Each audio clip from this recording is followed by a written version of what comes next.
Hello, everyone. Welcome back to When the Night Comes.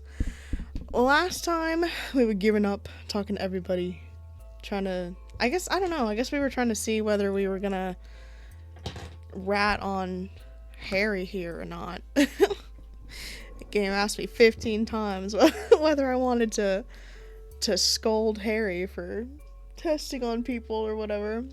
And I guess it's finally time. It's finally time. So here he is.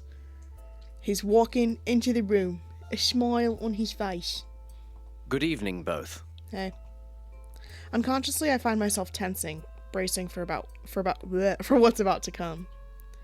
If only this man was a hunter, someone I could read past the look on his face and basic human cues. If Harry is an evil man, he's adept at hiding it. His smile is kind even now, and I wonder if he has any idea of the situation he's walking himself into. Sir. That's it, okay. Harry nods at me, his eyes flickering to August, who's quite visibly distressed and poorly attempting to hide it. Can you lock in, please? I look at them, offering a clipped smile, hoping it might help them keep it together, lest we both fall apart. Harry, oh god. I just woke up so my voice is fucked. It's good to see you looking well. Their words are forced. Harry doesn't appear to be planning on staying long. His gauntlet, long sword, and coat remain in place. Oh yeah, I didn't even notice. Why is he wearing a gauntlet? He's not like a... whatever. Instead, he eyes us both as he crosses the room, stopping in front of the fireplace that flickers invitingly. I have to apologize for my absence. As I'm sure you can imagine, I haven't exactly been in the right frame of mind to hold the whole country on my shoulders, let alone Lunaris. Uh-huh. I'm sure it's been very difficult for you. They're struggling and mostly failing to keep the exasperation out of their voice. At this point, I wonder if it's just easier to tear the bandage off the wound, expose the rotting flesh, lest August truly cast a storm upon this building. I step forward and August stands quickly, their chair scraping along the marble floor. Is something wrong, Augustus? You don't look well. Funny you should ask. Yes, I want to say. They're falling apart, much like your town, your country. I quickly wade through the dark tangle of emotions that threaten to engulf me and clear my throat. We need to talk to you. King. Harry nods, still poised, still apparently completely clueless. I look to August, and they are in no state to initiate this conversation. Their hands are shaking, and I gather that we're just seconds away from a messy display of untamed magic. Okay. Harry quickly looks between us, finally focusing upon me when he sees August as a lost cause. Speak. Oh. Now. You're beginning to alarm me. August, I need you to walk in. I mean this so nicely. I need you to walk the fuck in. I get it. Having someone you look up to be an awful person is absolutely scary. But I need you to walk in. We're aware of what you're doing, of what you've done. The dead hunters, the missing hunters. He blanches, his skin going pale, but he's no fool. And Harry shifts from someone who's just been caught with blood on their hands to someone painfully in denial in a split second. I don't know what you're talking about. I ordered you to Lunaris to solve this mess, and you stand here and accuse me. Yeah, I thought it was kind of odd that you did summon me when it's your fault. What? August scoffs loudly. And you will stand here and lie to us so easily. Oh.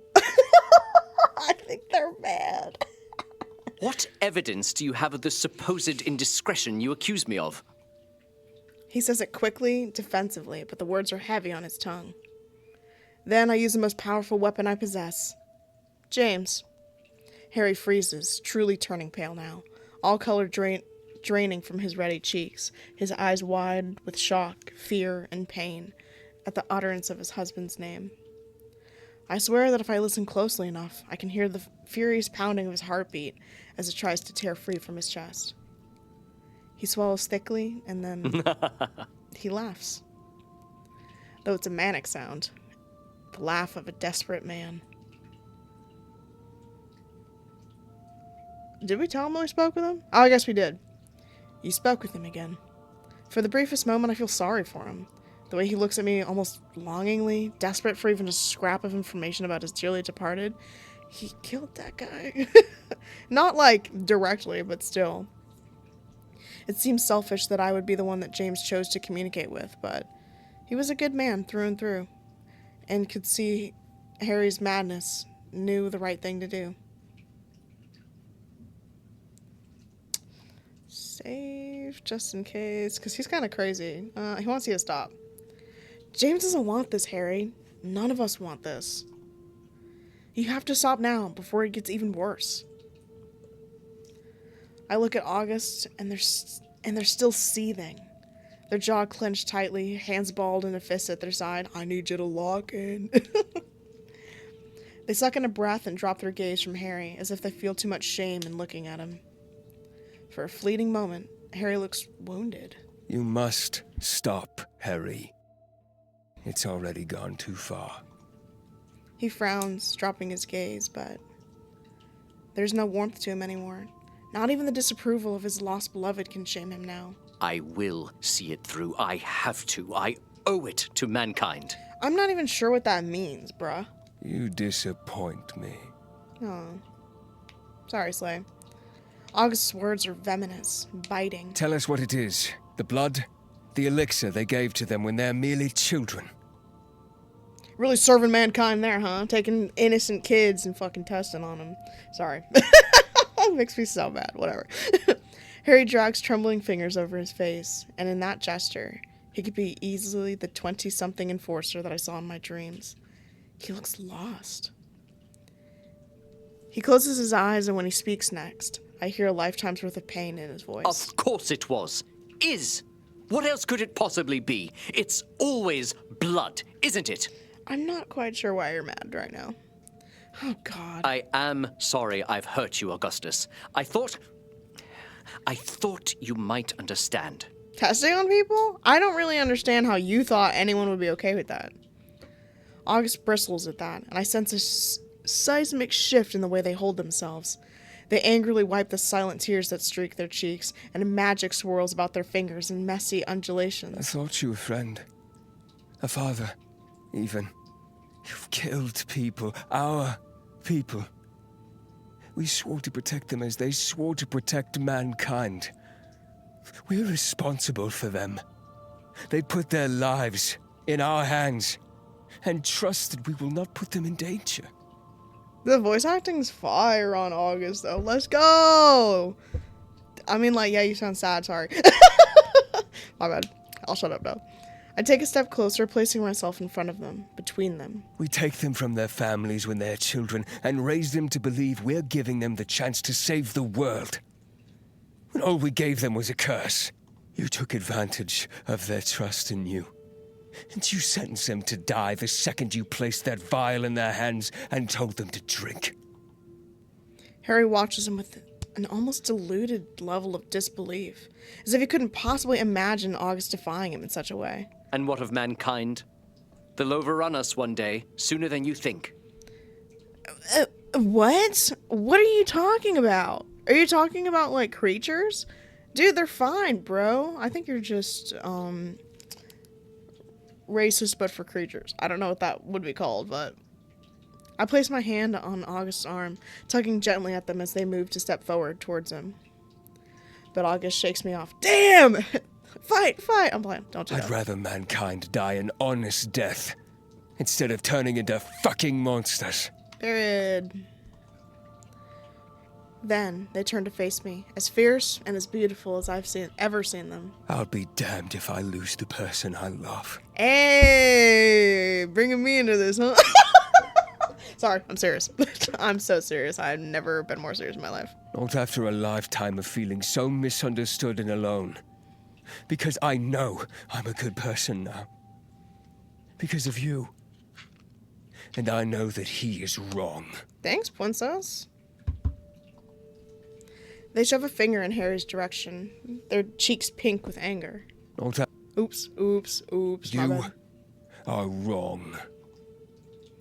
The voice is a rasp of itself, a lost, almost childlike pain threading through their words, harsh enough that Harry flinches. Though his expression is still startlingly cold. August, do you not see? I wanted us to be on even footing.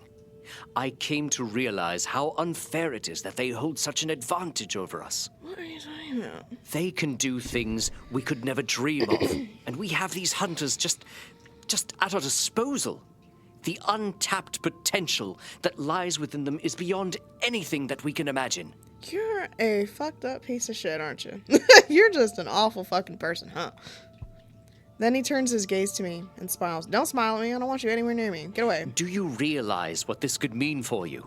How much more you could be? I don't want to be any more than I am right now. Honestly, I don't even want to be a hunter. That's my truth. My truth as me, myself, and I, and not the main character. I would not even choose to be a hunter. No. No, fuck you. Then he makes an almost arrogant, greedy noise. And in that moment, I see the Harry that I thought I knew. The August that I knew turned to ash. Replaced by a man driven mad by frustration and now grief. Instead of asking, am I ready to take on our enemies, you would think, there is no stopping me. Who is our enemies? I just want to know what, world you've built where there's enemies. Because the only thing that's been attacking this town is the shit you've made. The only thing that's been attacking this town is the hunters that you've been, fucking around with their genetics. They're the only people that have been attacking the town. All of the other creature, the vampires have been chill as fuck. The werewolf is just emo. The demon just wants to live a normal ass life, and then his sister also just wants to live a normal. She just wants her little boyfriend. Who are you talking about right now? Who is this? Who is the enemies we're talking about? Deplorable, unforgivable. Fuck you.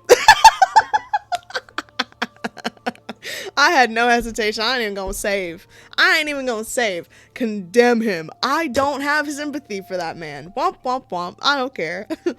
When the initial rush of commingled horror and fury wanes, I clear my throat and address Harry with as much confidence as I can muster.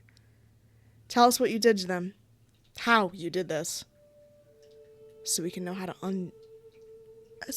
to undo you. Harry appraises me, clearly not impressed with the tone in which I give him, but he considers me regardless. You're curious to know how I made them better? How I can help to even the odds? Against what? You know what? Why don't you explain that to me, buddy? Why don't you explain what we're evening the odds for? Even the odds of what? Maybe I'm missing something. Genuinely. And if I am missing something, that is on me. And that frustration that I feel in this moment is unwarranted. What enemies are we looking at right now? Who's the enemies?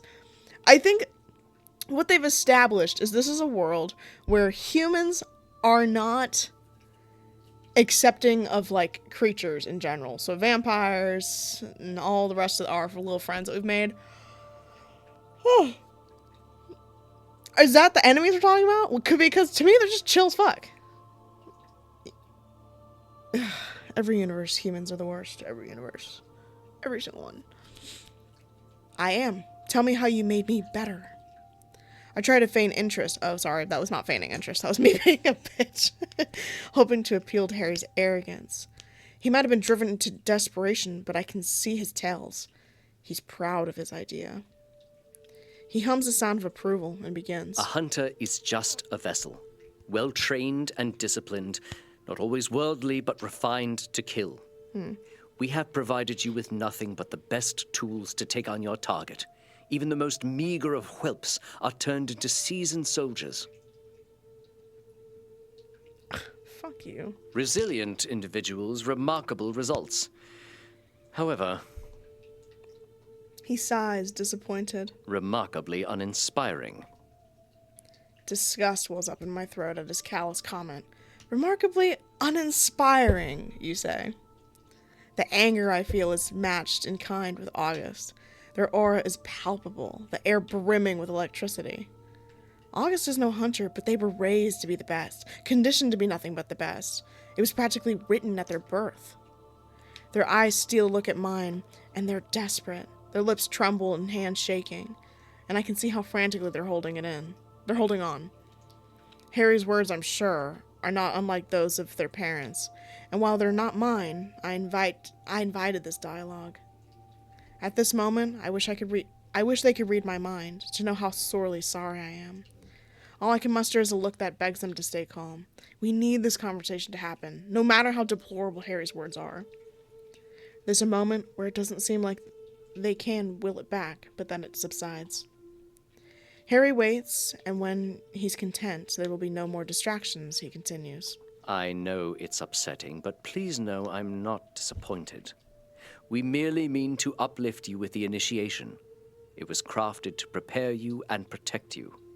We do not go into the field without knowing the danger, and we all experience loss in some form or another. Right. His speech cracks for a mere second. I know. I know of the loss he's talking about. I've seen it. But is that enough? As quickly as it goes, his posture uprights again. The elixir is a means to a promising end. It threads together the strengths of our foes without the consequences of their inherently evil nature. By imbibing this, it gives hunters the edge they need. It's fine. I'm not mad. I'm not mad. It's fine. And don't get me wrong. Me being mad isn't me saying like the game's bad or anything. It's great storytelling that you're giving me a character that's the villain that's making me mad. That's great. It's great that there's a villain that's pissing me off. That is good story writing. For you to be feeling something when you're playing a game, watching a show, listening to audiobooks, reading a book, and you feel things when you're looking at it, that's a great thing that you're looking at. So we're having a great time getting mad at this guy that sucks. So, good job. But also, fuck you. Fuck you, character slay creators of the game. He continues, and he's enchanted with his own words. To be better than them is what he considers a passable means to change us. I wouldn't be surprised if he told us he was disappointed in our human design. The drawbacks, or curse, as you would so inelegantly put it, is merely an unfortunate side effect of its blessing. Like all science, there is trial and error. I have seen the errors and made strides to correct them. Right. Just like the Chimera. I think Harry might be irritated with how plainly I lay out that I already know, but instead he nods, something like respect crossing his features. As your speculations have led you to believe, yes, the Chimera is such a result. And then his face drops at the name. Clearly you are perceptive of how much is still a question, but bear in mind that this is a sacrifice for me too. And why didn't you take it? August finally finds their voice again, but it's hoarse, venom spilling from their words. If the consequences were so great and you were so desperate, then why didn't you take it upon yourself? T. Speaking of sacrifices like you count them as your own, but you still used others for your own means. Yeah, because, like, that's the thing. If you're going to be a crazy mad scientist who does testing, why aren't you fucking first to go up, babe? You want to experiment on people? Do it on yourself first. Have fun. Like, you know what I mean? Whatever. Playing with creation by his whims and tossing aside the victims as unfortunate accidents. How are we expected to believe you in your sacrifice when it barely comes across to you that you understand where we stand? You used us. Harry looks to both of us, this time without remorse. The scene playing out is unfamiliar.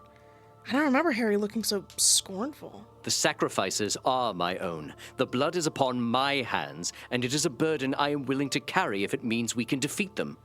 I am expected to lead them, to guide them, make sure our path is set straight.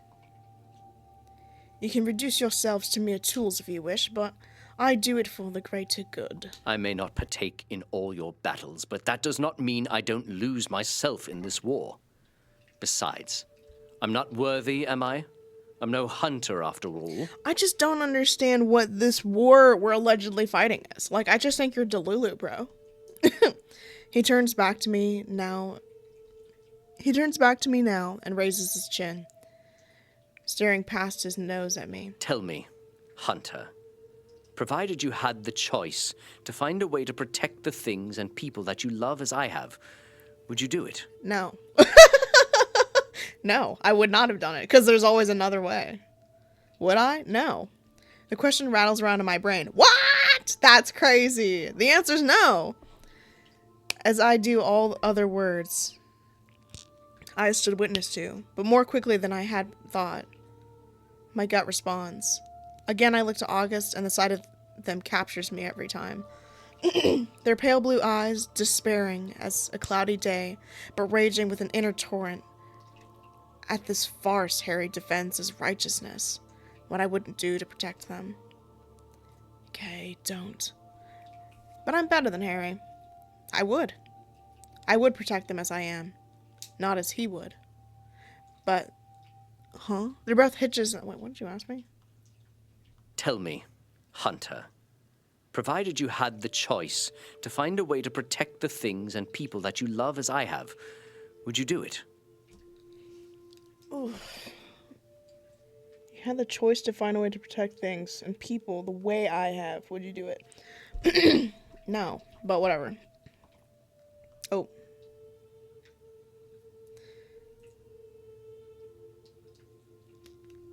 Okay, I don't think I understood that, but that's okay. Whatever. Their breath hitches in their throat and August's eyes soften. I love them, and I understand what Harry must have stood for before, but not now. There's a pause, and Harry exhales. His eyes flutter shut, and he smiles with some relief.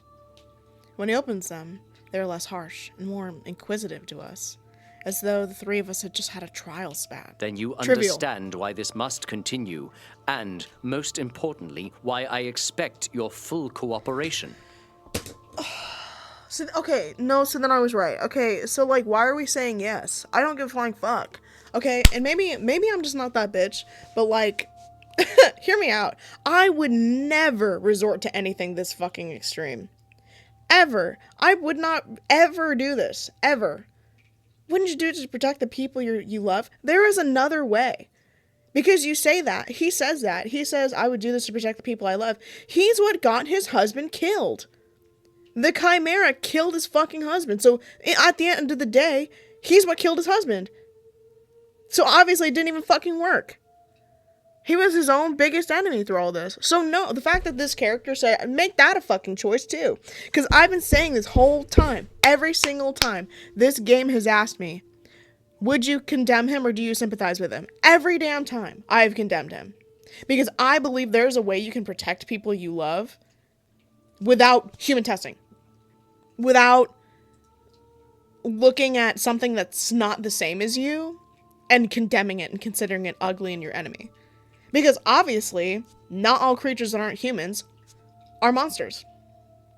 Every single one that we've met in this game has been pretty kind and understanding and very found family energy. And the people that are the biggest monsters are the fucking humans. So I'm sitting here like, what are you fucking talking about? Don't... Ugh, whatever. whatever. What? Sure. Yeah, whatever.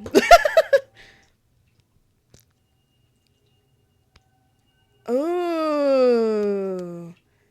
Ooh. This is probably the only one that matters. It's the only one that matters. Condemn him but lie. Or just condemn him. What is that? I'm just gonna... The look August shoots me is sharp, incredulous, their expression cracking open to reveal a vulnerability I've never seen before. It's beautiful but frightening in its own way. As if it can hear me say... as if I can hear them say, no, don't. I hold their gaze, hoping that they can see what I'm doing, that they trust me.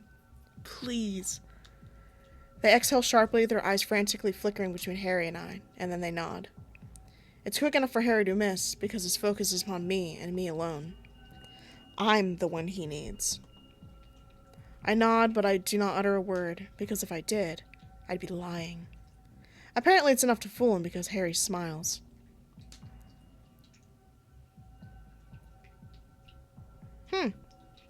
I guess that was the right thing to choose. I guess if I had spoken and lied, then, he would have known, or something. I'm not really sure what the fuck's happening. Actually, yeah, let's see what happens if I pick him down. What's this one? Uh-huh. It's okay. No, don't. Trust me. Uh-huh. Uh-huh. Though I know my words aren't honest, it still pains me to say them. Yes, I understand. You have my cooperation.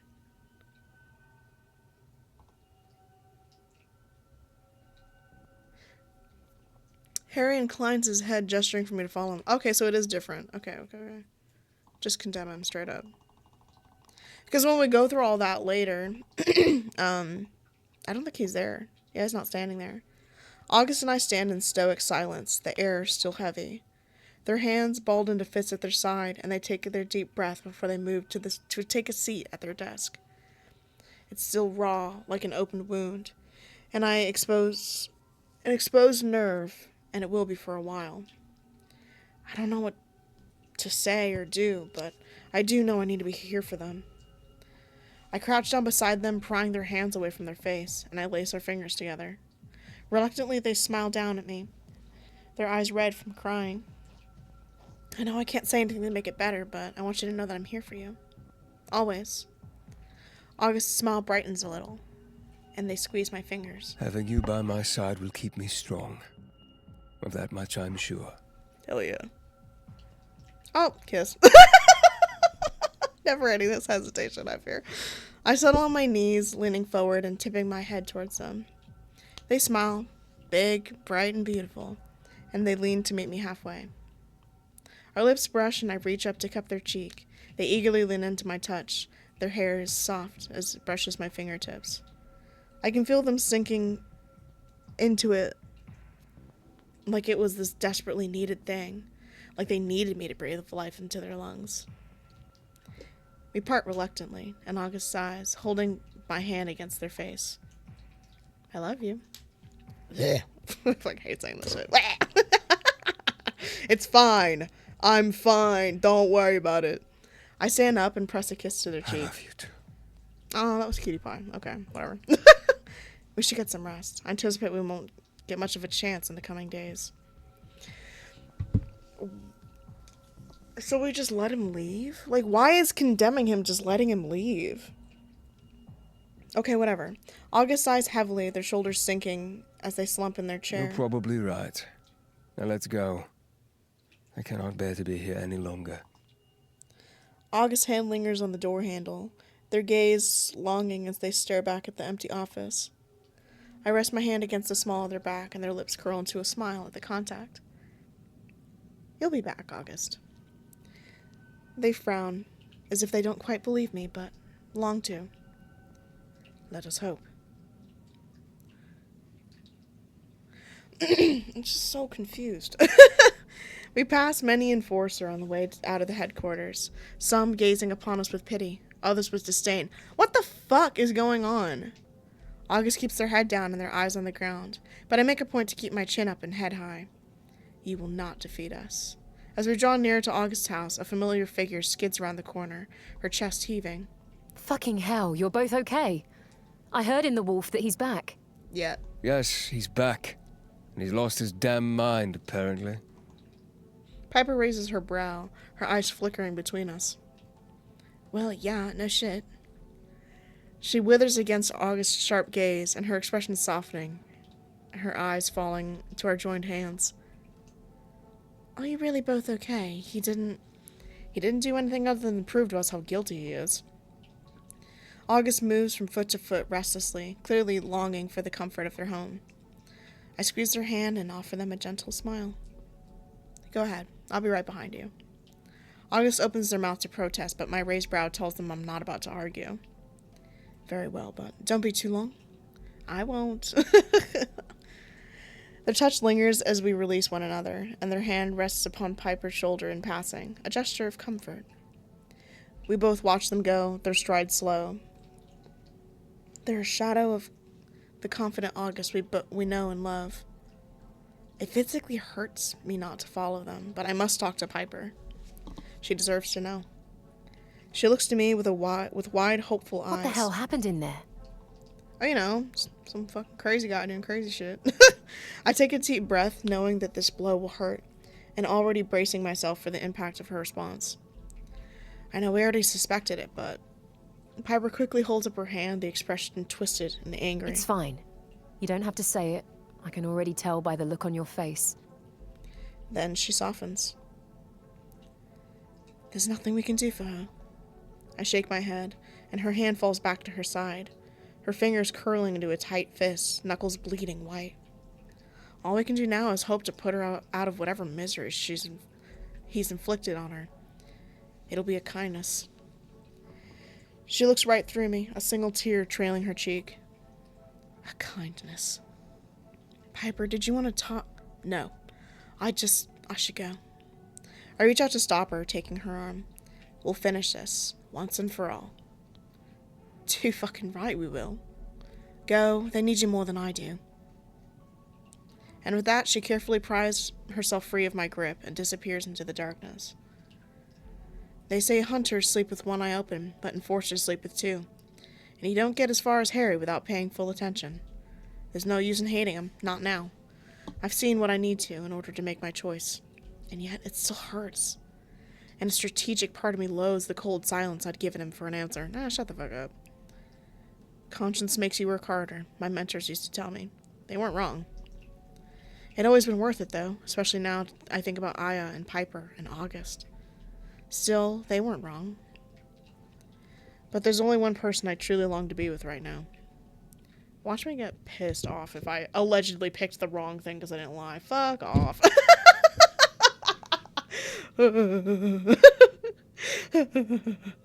I head straight for August's house without haste. With haste. My bad. Because haste is going fast. Yeah, I got it. I got it. Don't worry about it. Noticing downstairs has been left in darkness. The door opens with a simple push. The inviting glow of the candlelight lures me upstairs. I find them sitting on their bed, half undressed, staring out the window, but their expression brightens when I sit beside them and take their hand in my own. Hey! Did you tell her? I nod, tracing a soothing touch over the back of their hand with my thumb. I did. She seems okay, if not a little, well, Piper. August laughs at that, a genuine thing, and it pleases me to hear. I truly do feel sorry for Harry if she ever gets her hands on him. You look tired as fuck, by the way. This specific panel. I truly do feel sorry for Harry if she ever gets her hands on him. This specific panel makes you look tired as fuck. They purse their lips at that thought. They purse their lips, pondering the thought. Or maybe that would be nice, actually. Their smile is sly, and I lean to press a kiss to their cheek. They hum their approval, a heavy sigh falling from their lips when I withdraw. Suddenly, the bruises that I've tried to bury deep throb, inside and out. Harry's face, his blithe conviction that this is somehow the right path. The niggling, obedient, insidious doubt in me that whispers perhaps he's right. This game is really, I think the one thing that really gets me about this, that is my small complaint, is I don't like that it's constantly telling me that it thinks that he's right all the time when I'm being so amazingly insistent that it's not. Like, I get that probably someone would have a doubt that he's right, but it's just not me. Like, I'm like, there's no excuse for something like that. I don't care. Perhaps prices must be paid for our safety. Like, that's just nuts to me. Like, to believe that. Like, that's just not... Like, that's just how a bunch of awful shit happens. Is this blind belief that you have to do the worst shit to keep the people you love safe. Well, if everyone's doing that, imagine how fucked up the world would get.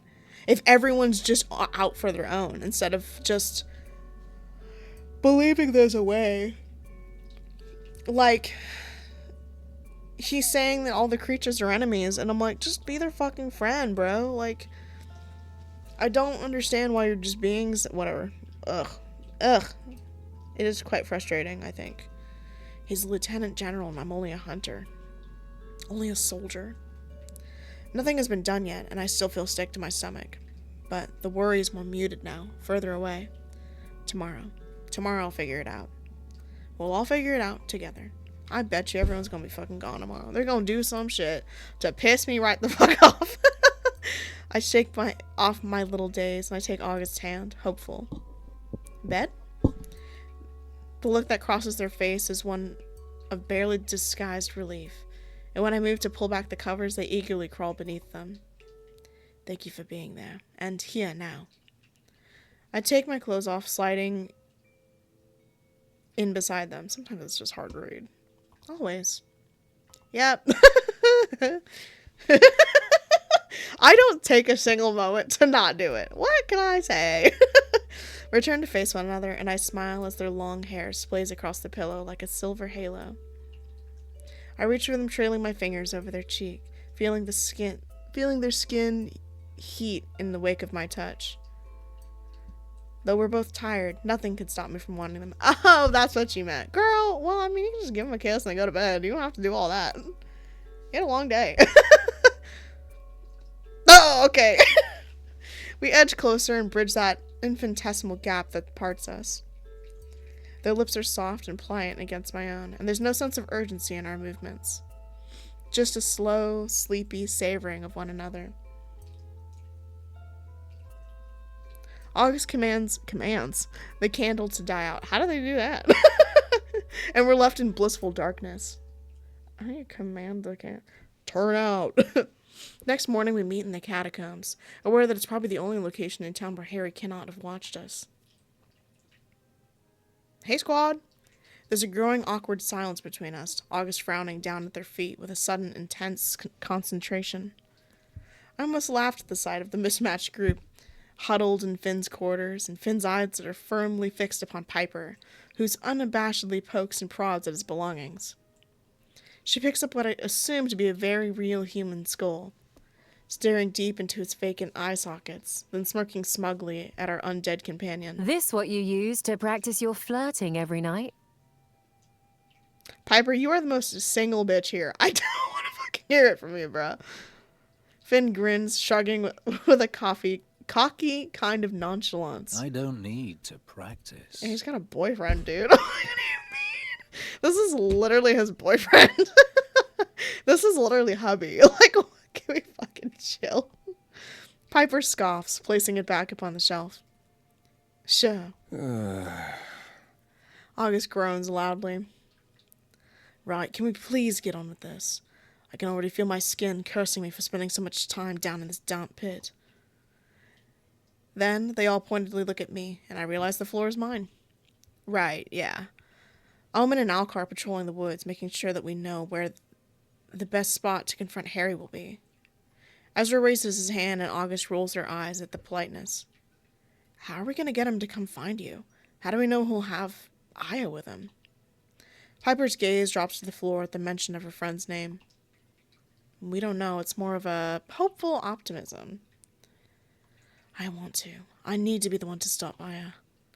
Everyone looks at Piper. She was my friend, and I might not be able to save her, but I can make sure it's as quick as possible. Period. August wraps an arm around her shoulder and pulls her close. Their embrace quick, but meaningful. We understand. Whatever you need. And what of us? What do you need us to do? I don't know. I'm honestly not even sure what the plan is right now. Before I can respond, August steps forward. Damn, taking my floor? Okay, pretty boy, dance around here. Have our backs if necessary. Other than that, just stay hidden. The last thing we need is to rile him up further by flaunting our alliance with the very creatures he longs to eliminate. What is that? Some strange noise coming from my apartment. Assuming it's my friend. Finn and Ezra exchange a look, and I can feel the apprehension rolling off them in waves. But they still nod their agreement. I'll use myself as bait, essentially. I'm sure he still thinks he can convince me to change my mind. He did seem hopeful when he left my office. He'll pay for what he's done. Then all we need to do is wait. And hope that he comes. So what would have happened if I picked the lie option? I thought about it. It was something I considered. Finn scoffs, crossing his arm over his broad chest. He'll come. If I've learned anything about Harry in the years I've known him, it's that he never backs down when he has his sights set on something. I'm so glad he's trying to kill me, too. Wow. August sighs, worrying their bottom lip between their teeth. I forgot that that's a way of saying, like, biting your Yes, lip. Finnegan is right. And he doesn't give a damn about the cost of his actions anymore either, clearly. That thought has my skin prickling with heat, my hair standing on end. He truly will stop at nothing. James' death proved that to all of us. Then he'll come, and we'll end this, once and for all. It's dusk in Linares. My feet are sore, my eyes tired, and all I can think about is how much I can't wait for all this to be over. In school, they trained us to kill monsters. The irony of my current predicament does not escape me.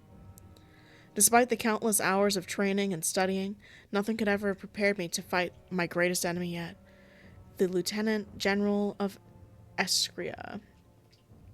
Harry is the true culprit, and it's still hard to grasp that he's the one responsible for the gruesome murders that brought me here. As I sink further into town, I feel the feeling of dread that has been a constant pit in my stomach since I've arrived strangely seems to dissipate. I wander with purpose through the narrow streets, hyper-focused on the task in hand. I'm ready to ensure that this place that I've come to call my home is once again safe, and in the hands of those that truly care for it. The only thing that distracts me from such thoughts is the way the sky begins to turn from purple to an inky, infinite black.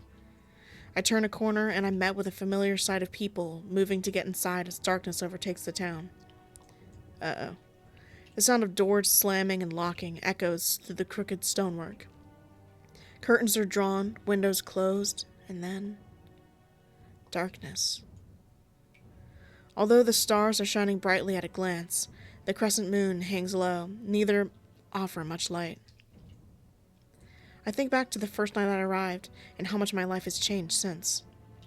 A lump forms in my throat, and I realize I've been gifted what I hadn't known since childhood. A home, a family to call my own. So many things have been taken from me, from all of us. I straighten my shoulders, taking a deep breath. No more. Then I think about August, the person who's watched everything they believe crumble around them. And yet they still stand tall, brave. An unquestionably good person, who just needs to be shown that they're worthy of being loved. Yeah. I've never known if certain people are truly made for one another, but when I look at August and I, at how we fit together so perfectly, I can't help but think that we're fated. That's cutie. If anyone dares to take that from me, from us. Determination licks through my bones, and I pick up my pace, boots heavy and loud against the cobblestone. Ooh, we mad. Ooh, we pissed off. The instincts that have been ingrained in me since my initiation into the order kick in, and I know that I will win this fight. After all, I haven't lost one yet. Uh-oh. I don't like when you say those words. I can feel eyes upon me, watching, waiting. Though they're kind eyes, the watchful gaze of my friends and allies, tucked safely away in the thick forest. Hell yeah. No matter how much I insisted I'd be fine alone, the stubborn bastards wouldn't take no for an answer. Oh, I'm sure. I stand, and I wait. I think back to my brief time with James, and all I can hope is that I make him proud tonight. Yeah, tonight. Then, footsteps, a rhythmic crunch, crunch, crunch. And there he stands, bathed in darkness, his sharp gauntlet resting proudly atop the pommel of his sword. He smiles. I knew you would change your mind. Hey, fuck you, bitch. Yeah, watch me get my glicky out.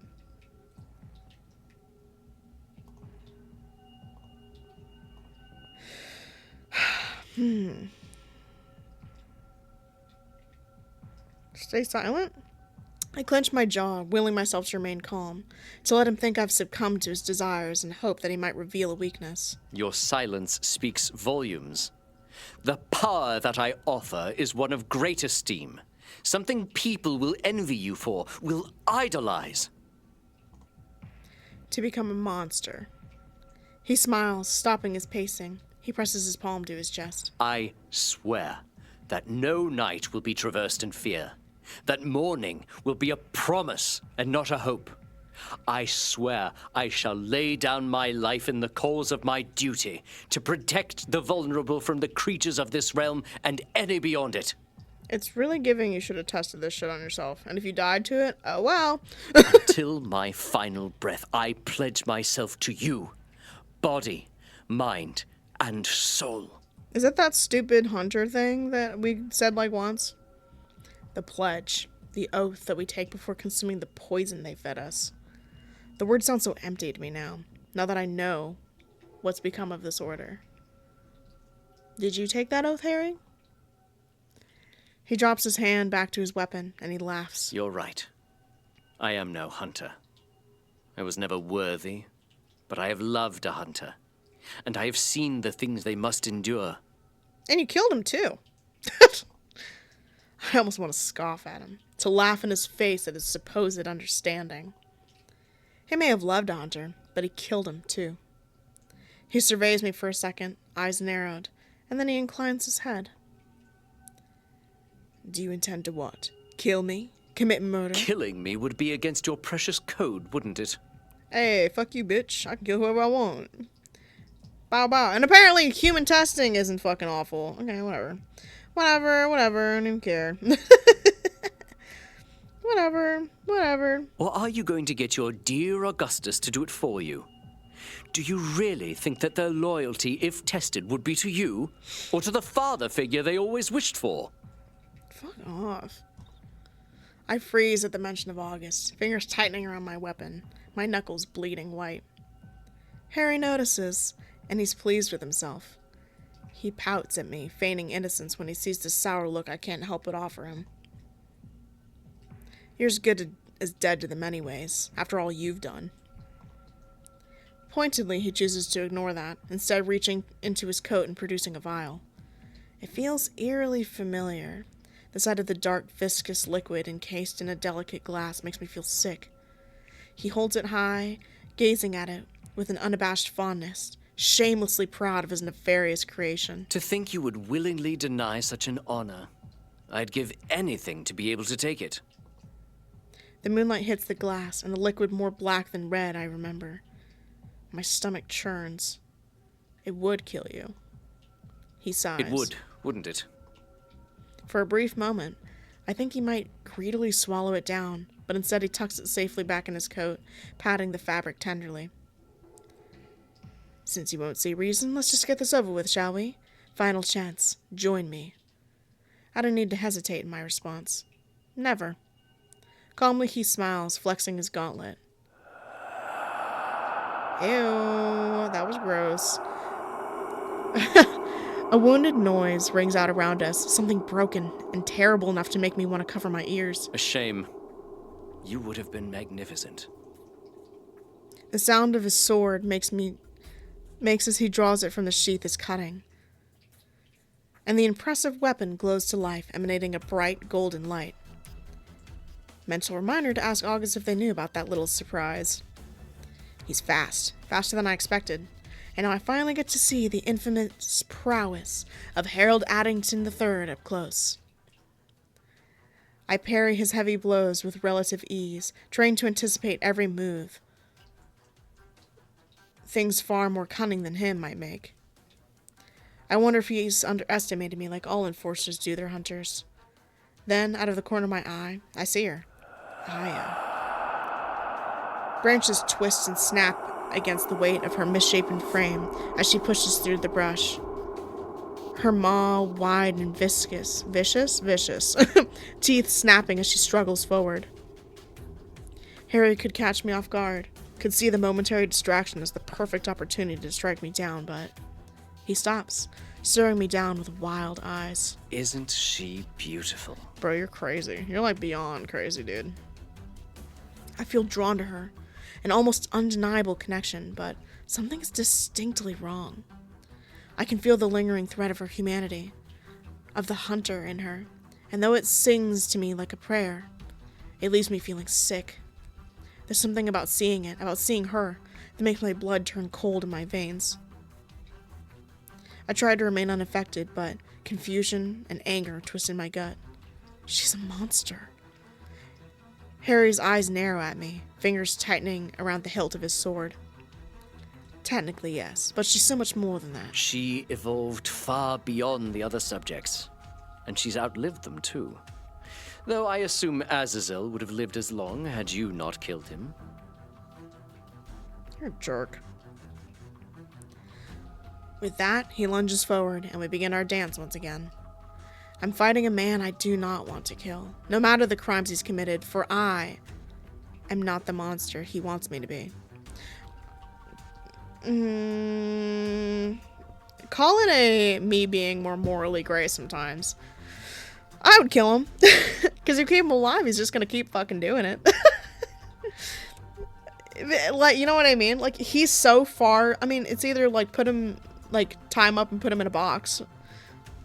Like, put him in a jail he'll somehow hopefully never escape, which he might.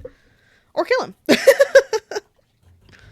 I need to subdue him, and fast. Because in my peripheral, I see Aya lurking. And I know Harry doesn't have any semblance of control over her. She could turn on either of us at any moment. Then, when Aya does set her crimson eyes upon Harry and me, I see daggers glint in the moonlight. Piper's daggers. She tears from the forest with a battle cry, heading straight for the misshapen creature. She meets each of her lazy attacks with unbidden power, bidden.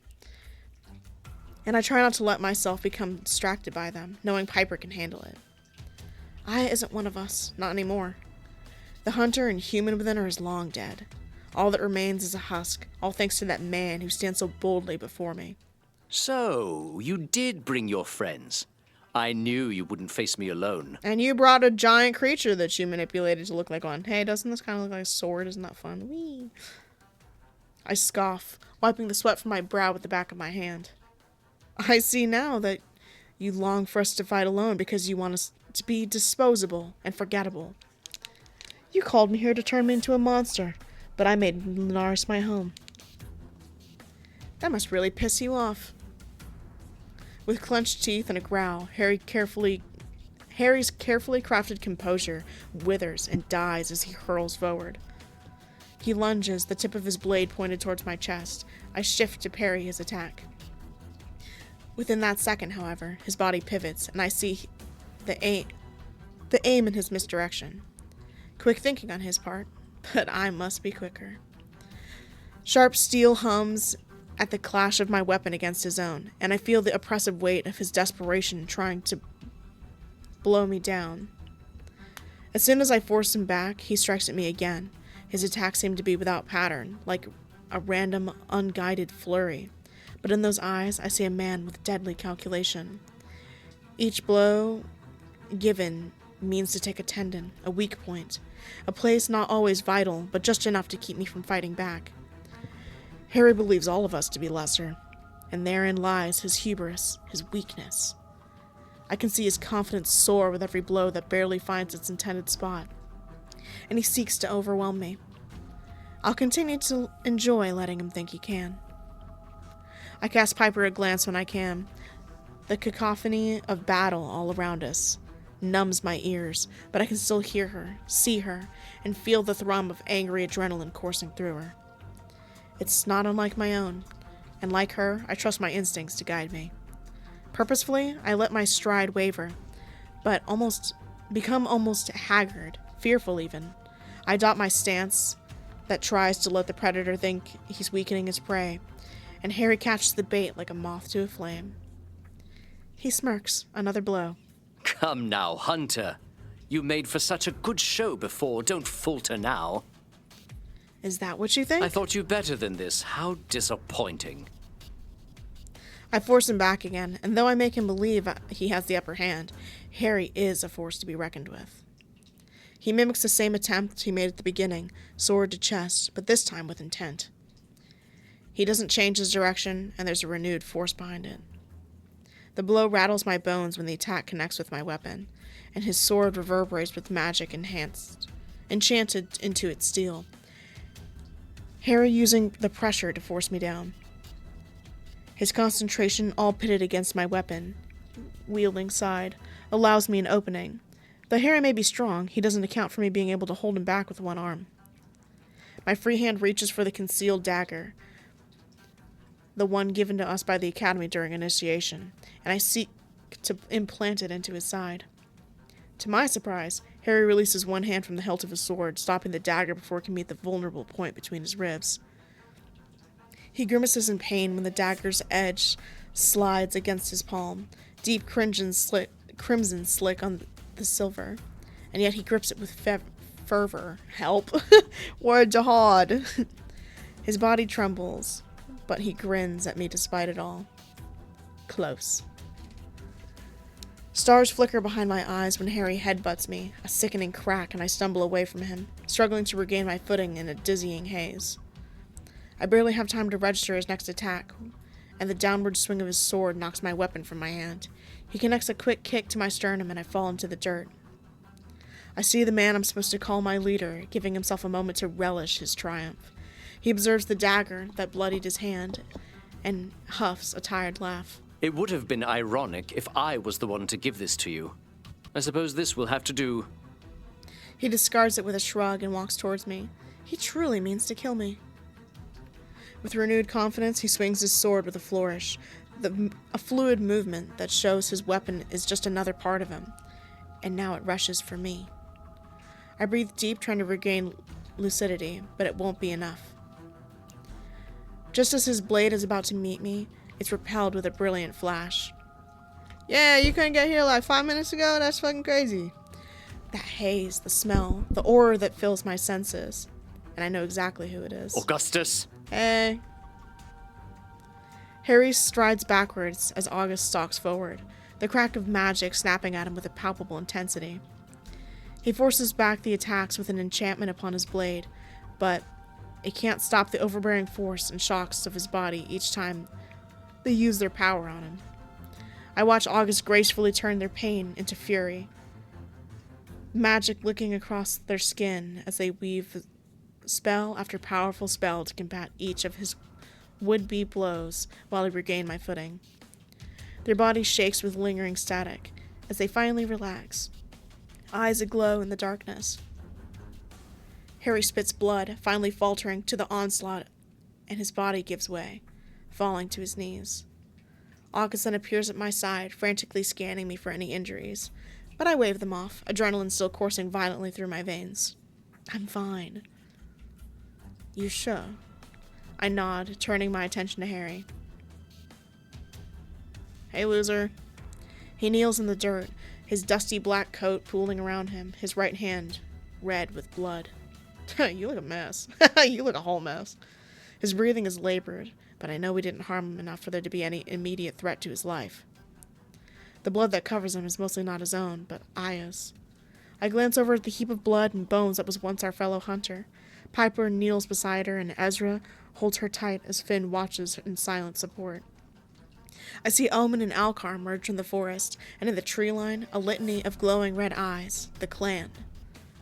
The pain and the suffering in this clearing alone are enough to make me furious, enough to warrant this man's death, and yet he looks up to me with those piercing blue eyes. Just do it! Do it. August rests their hand upon my arm, and I don't want to meet their gaze, afraid of what I might find. Kay. I stare down at him, my lieutenant general, and I remember the taste of it.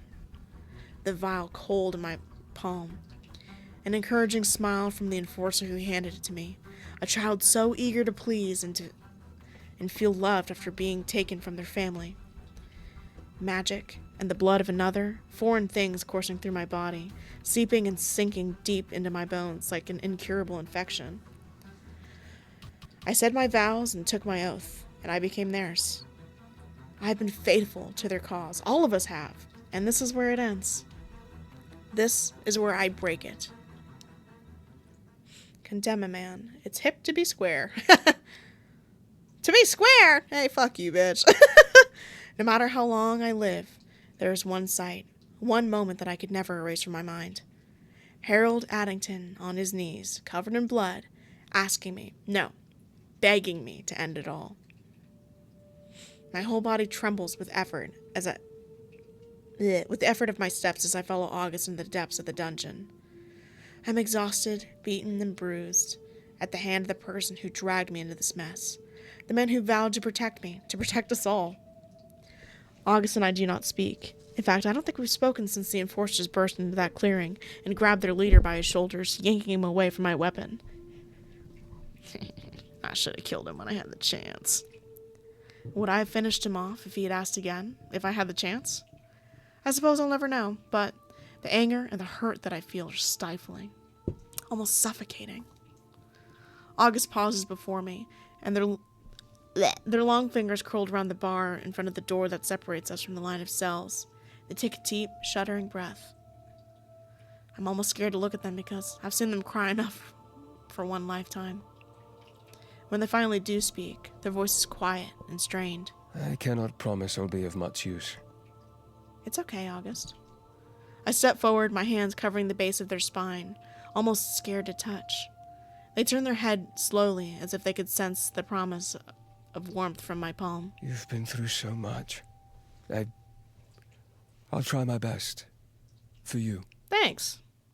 I press my hand against their back, feeling the warmth through their clothing. We'll get through it. We've been through much worse, right?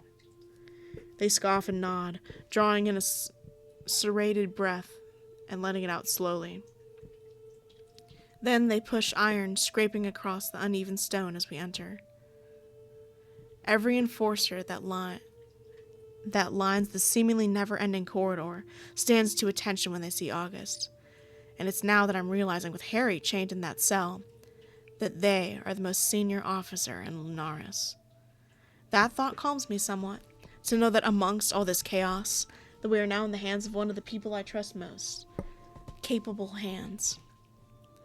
Even if it's temporary. The loud click of their shoes resumes as they stride past the dungeon guards with purpose, but their eyes are still down, not a trace of the usual authoritative way they hold themselves. Authoritative.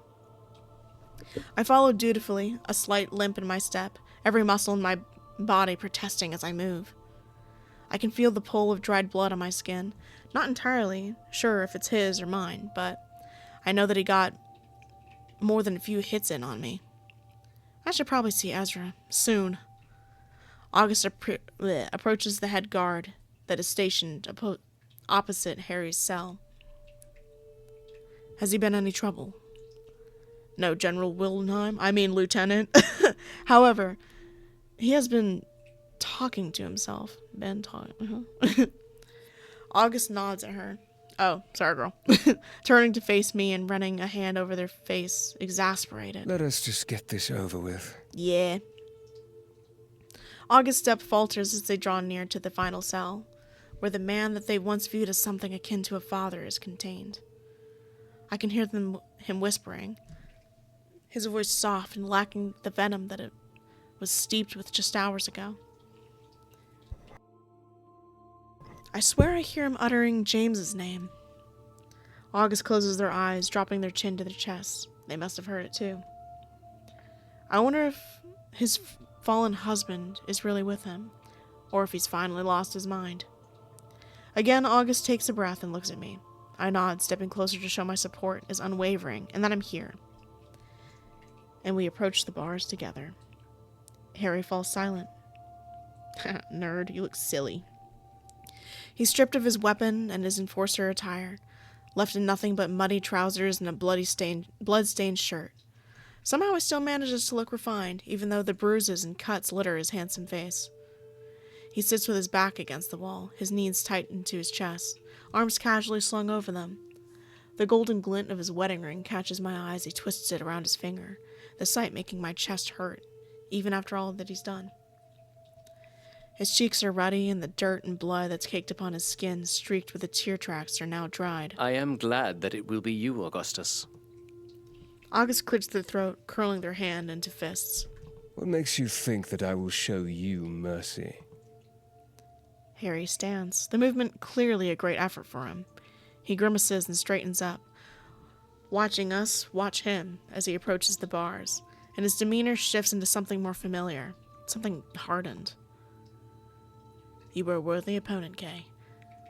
I haven't hurt like this in decades. I ignore him, giving August the floor. I will ask again. What makes you think that I will show you even a sliver of mercy after all that you've done? Harry curls his fingers around the bar, his face half illuminated by the dull candlelight, half bathed in shadows. He looks older than I remember, tired, defeated. He studies August, his eyes flickering over their features. Because you are no murderer.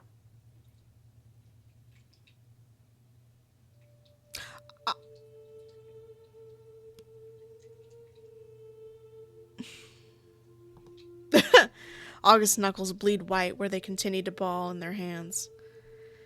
And it would appear that they don't have a response for him. I step forward, as close as I can without worry that Harry might try something stupid that will result in receiving a broken arm. And what about me? Am I a murderer? Harry smiles smugly. If you were, we wouldn't be standing here having this conversation, would we? You had your chance. You hesitated. Hunters do not hesitate. Bitch, I could kill you now. The fuck? You think I'll hesitate now? You think I can hesitate now? Oh! Wait, why didn't we fucking kill this guy? I don't understand. Just because you're a monster doesn't mean I am. I don't think that makes me a monster if I killed him. I just think it's karma and justice. And I hear the world, what makes you any better than him? He, like, purposefully tested on people for this evil that doesn't exist. I can't guarantee that if he is kept in this dungeon that he won't escape and then just do the same thing all over again. Because it's not like the testing was anything crazy. He took blood from a bunch of different creatures and made someone drink it and then they turned into whatever. You know what I mean? Like, it's not like the testing was, like, of insane caliber. It wasn't, like, insanely scientific. I don't know. He sighs, leaning forward and pressing his face between the bars. Oh, but what a wonderful monster you would have made. Such a shame that you were so unwilling to even listen to the offer that I could have made you. I still don't understand what you hope to achieve. After all the other failures, the lack of control you had over those beasts. Harry chuckles, pouting. Augustus, do not speak ill of your subordinates. Be quiet. Magic skitters across their skin for the briefest moment, a flash of indigo that lights up the dark space that surrounds us. Harry doesn't flinch, doesn't so much as blink. You don't get to do that. You don't get to speak of them as if they were anything other than disposable to you. August turns to me, their expressions softening. The decision is yours. He doesn't deserve to have me show him any mercy. Therefore, his fate is in your hands. If you're actually going to give me that option, I'm going to kill him. Hi! No, I'm actually going to kill him. They pause, and then they walk away from him, leaning against the wall that separates his cell and the next. They're out of his sight, but I can see them clear as day. Bro, if you're giving me the choice, I'm going to kill you. I'm just saying. Like, haha, like, I'm going to kill you. My heart pounds against my rib cage, protesting the choice. August is just laid into my palms. But I will take this burden from them because I love them. Also because, you know what, bet I'll fucking kill this guy. I will not hesitate, bitch. Because I don't want to see them hurt, no matter the choice. Because every single one will sting. I nod at them, and Harry's smile fades. Oh, sorry, that croak in my throat went crazy. The one thing I called here to serve as my greatest creation is the one who finally decides my fate. Beautiful, I suppose. It's all coming full circle. I watch the bob of his throat as he swallows, his eyes fixated on me and only me.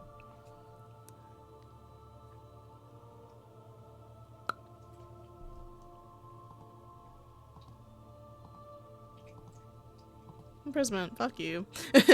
I can truly see no option where everyone wins. If I sentence him to die, I'm as bad as him. I don't think that's true, but sure. He killed people, yes, and his actions were unforgivable, but to kill him would be a crime itself. Right, sure, whatever. It's not only something that my name would forever be associated with, but something that would hurt August, I guess. I find myself thinking of James, too. Though he wanted Harry to be brought to justice, he wouldn't want harm to come to him. Not now that we have him. Let me put this in the simplest way I can. If I had a partner who I had heard was doing a bunch of experimenting on people, like testing on them, experimenting on children, turning people into monsters, and they were like, what do you want us to do? I'd be like, do what you have to. Don't you love them? Yeah, I do. But that love is not a fucking excuse for you to do the most awful, heinous shit on the planet. I don't care how human you want me to feel for this man. I don't. He looked at a bunch of kids and said, I could turn you into a fucking army one day. I could turn you into the most deplorable creatures for me to control with no thought, no, like, mindless pawns for an army. That's what he wanted. And you're telling me you want me to feel bad for him? You're telling me that him killing innocent people is worse than me killing someone who does that shit to people? That's nuts to me. Because that's the thing. If you put him in imprisonment or you put him on trial, he's going to try to pull some bullshit sympathy card. And again, we're in a world where people don't like creatures. So that's why I didn't put him on trial. Because people are going to be bigots and be like, well, I don't like the creatures either. Blah, blah, blah, blah, blah, blah, blah. No, fuck you. No thanks. I'm not doing that. You don't get that choice. You don't get that choice. And then you have the whole... This really got me steamed up, huh?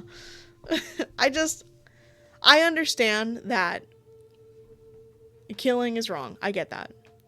But if he makes it out of this fucking prison alive and does this shit again, then that will be on my shoulders too. At least if he's dead, he's not going to do it again. That's what I'm thinking about it. Like, it's a fucking 18th century dungeon. It's some old shit. Like, there's no way that he wouldn't be able to get out of here. Sure, whatever. I'm sure we'll have to come up with some story about why the widely loved Lieutenant General of Escaris stepped down from his post. See, why would I put him on trial with that too? Having to explain why his head is no longer attached to his body would be a little trickier. Just say he's on vacation. Bye. You don't have to tell him. You don't have to tell people that he died. You don't. And also, no, it wouldn't be that tricky. It would not be that tricky.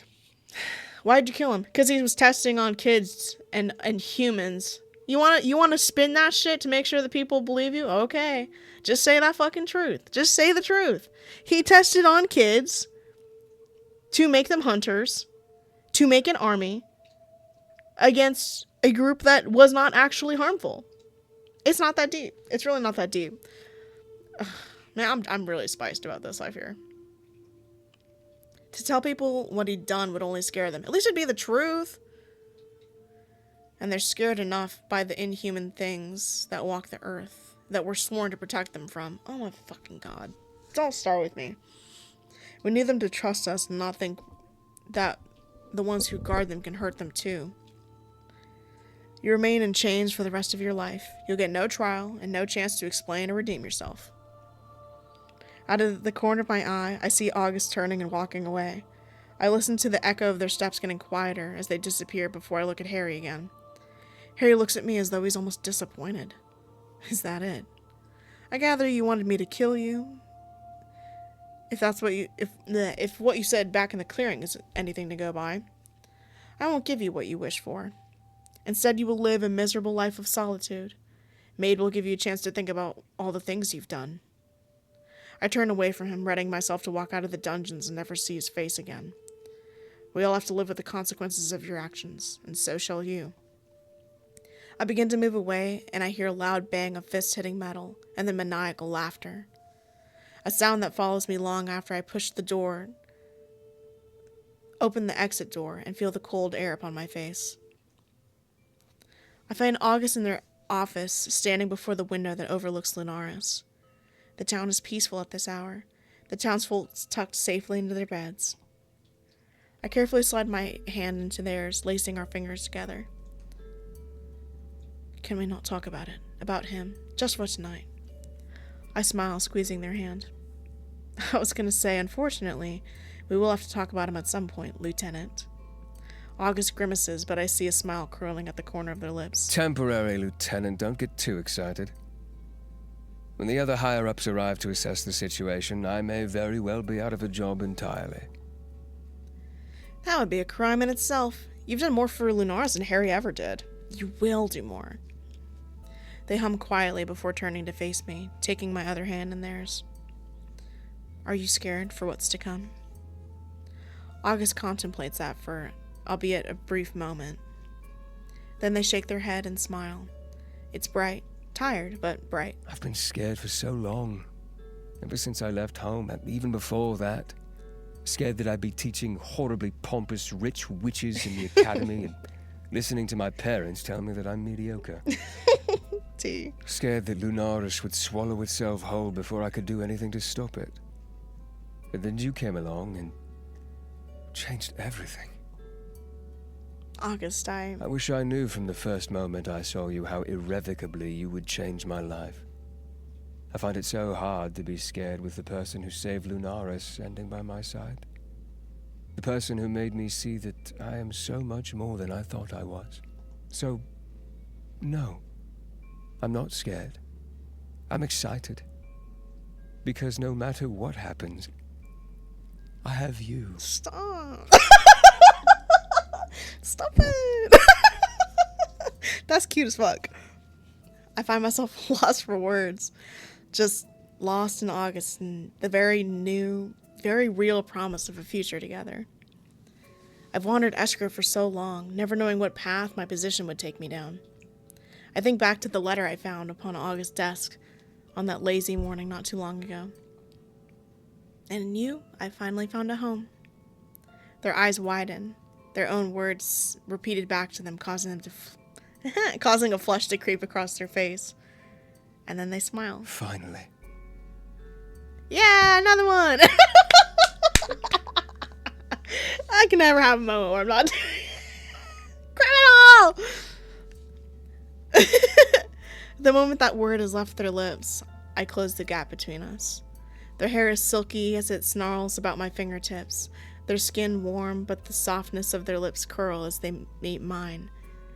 That ensures that any and all coherent thoughts flee my mind. Apparently me too. God damn! Just let me read! We stand here and kiss for what feels like hours, but in reality, it's just mere moments. When we break apart, August is still smiling, as am I. And we just bask in each other's presence for a moment before I start to feel a bit lightheaded, actually. August frowns, taking my face in their hands. You need to see Ezra. I'll have him cold. How do you know I'm not weak in the knees because of that kiss? The look they give me tells me that maybe it's not best to joke about my health right now. Ezra, yeah, sorry. We're so funny. They press another quick kiss to the corner of my mouth before they head to the door. As their hand touches the handle, I call out to them. August? Yes? I just don't want to say it again! No! I hate saying it. My big baby, I don't like verbally expressing feelings. That's disgusting. I love you, girl. I'm gonna kill myself. I hate it. Oh, I can't express to you how much I hate verbal feelings. Ew. Cringe. I don't like it. Anyways, I love you. They exhale, offering me the brightest, most beautiful smile I think I've ever seen. I love you too. And then I'm left standing alone before Lunaris, before my home, strangely excited for what the future holds. 3 months later, epilogue, go crazy. Hey. I wake to warm toes pressed against my calves and an arm slung over my bare waist, long fingers twitching against my skin. Hey, bliss is what this is. And it's mine. One I get to live every single day for the rest of forever. August's eyelids dance in their dreams, and they seem to sleep so much better with me around. Sometimes they even get a full 8 hours. Can you not? Dude, my cat is going fucking crazy right now. Hey! What, bitch? She's crazy with it. Sometimes. Sunlight streams through the expensive curtains, dust motes swirling over the bed, and I smile. What are you grinning at? I look down at where they're resting their head against my shoulder and press a kiss to their forehead. They smell like home. Where did bitch go? Just thinking about how lucky I am. August yawns and stretches their long limbs, nuzzling a little closer to press a kiss to the curve of my jaw. You and I both. But today is important, so get up. Bitch, you woke up after me. The fuck? Let me pull out my glicky. I laugh, groaning in distress. Obviously, romance isn't gonna get me off that easily. Don't you want to stay like this for a little longer? August sits up, much to my distress, their warmth stolen. The robe falls off their shoulder, and I wonder if the universe is trying to tempt me. It probably is, and I think you should be tempted. What? Not playing, huh? Guys, be respectful. Oh my god. They give me that look, the one that sets my hair standing on end. Get up. August is extra bossy when you live with them. I like it. Me. Today's a big day for both of us, which is probably why they have an extra side of sass. Today's the day we both officially become Lieutenant General. Wait, both? Okay, cool. Me of the Hunters, a new position dreamed up by August, Piper, and I. And August of, well, everything, of Eskria. I couldn't be prouder. I can tell that they're nervous to have the weight of the world upon their shoulders, but they try their hardest not to show it. Instead, they take the seat at their desk, just as they do every morning, opening their diary and writing, smiling to themselves as they do so. I leave it to them.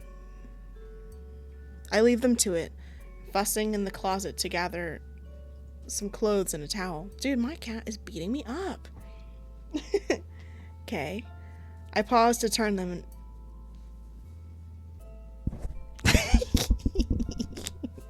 She's like, what? Dude, my cat is beating the shit out of her. Ow! Hey! That's not nice. You're being mean. I'm not going to look at you anymore. I pause, turning to face him before I push open the bathroom door. Yes? I watch the bob of their throat as they swallow, their demeanor shifting, their voice strangely timid when they speak next. Are you afraid? Just a little. I stand there a little lack-wit and contemplate life for a second. Am I? I'm not sure. A little, I think. August sets down their quill and wrings their hands. Are you? They frown, staring out of the window. We have nothing to fear other than the creatures. Not anymore. You're right. We've both been through so much. Plus, they look over at me, eyes sparkling with curiosity. Plus what? You were made for this, August. They stare blankly for a moment, and then they smile. It's wide and beautiful, almost blindingly so. We both were. A moment of silence passes between us, and I can't help but stare. I think of how far we've come, of all the things we left behind, of how much I love them. I set my clothes aside and head for them. Yeah. I...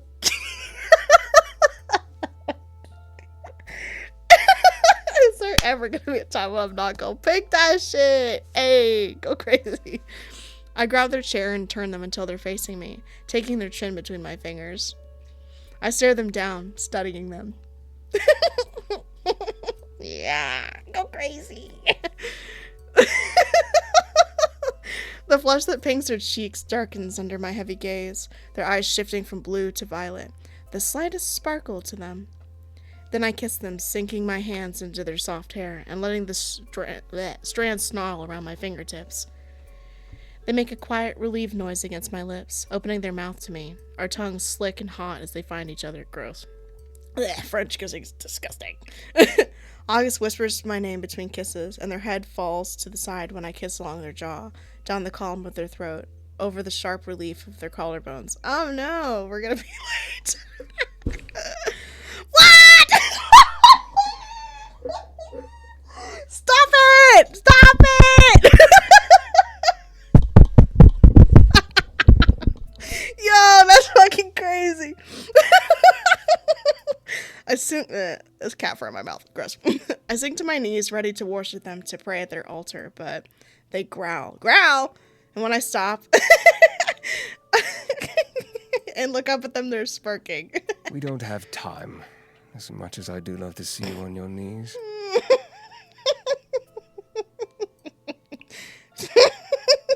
Stop.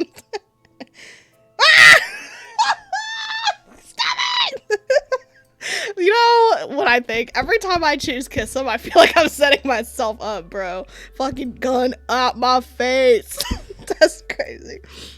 I slide my hands along the silk smooth skin of their thighs. I'm assuming that's the growl. Bless you. I laugh at the sorry look they throw me.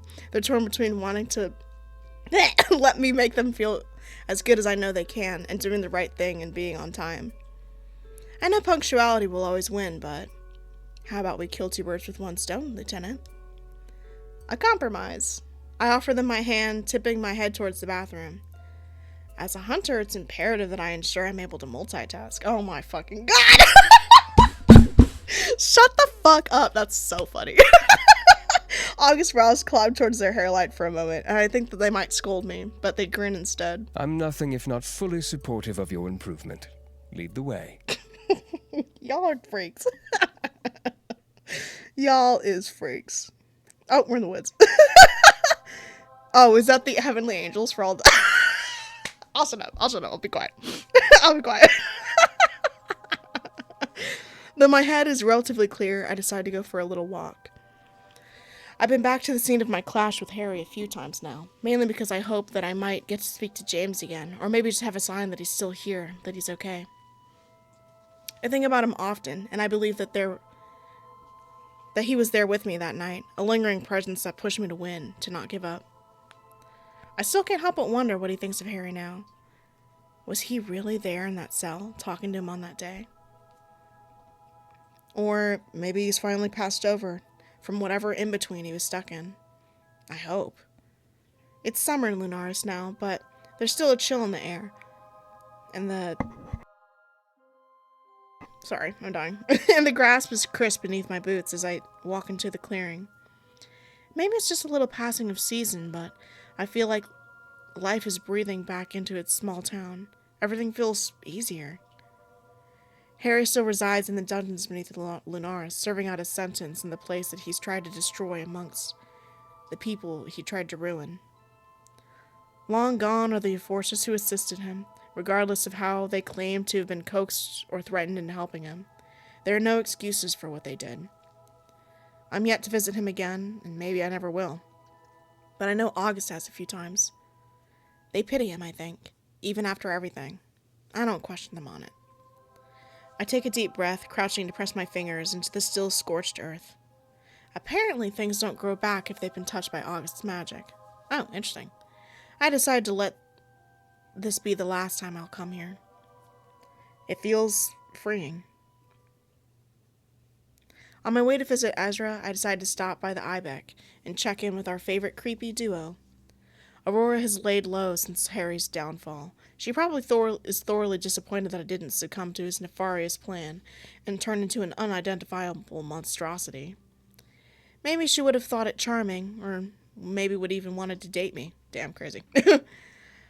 Not at all strange or unnerving. I walk towards the dais. The air is still warmer here than I remember, the sun shining through the cracked windows and illuminating the lectern. There stands Armoros, as coy as ever, and quite obviously making a point to avoid my eye contact and hope that I'll not notice him, I assume. Hey! Hello, Armoros. He takes a deep breath and steps into the aisle, his hands clasped politely in front of him. Can I help you with anything?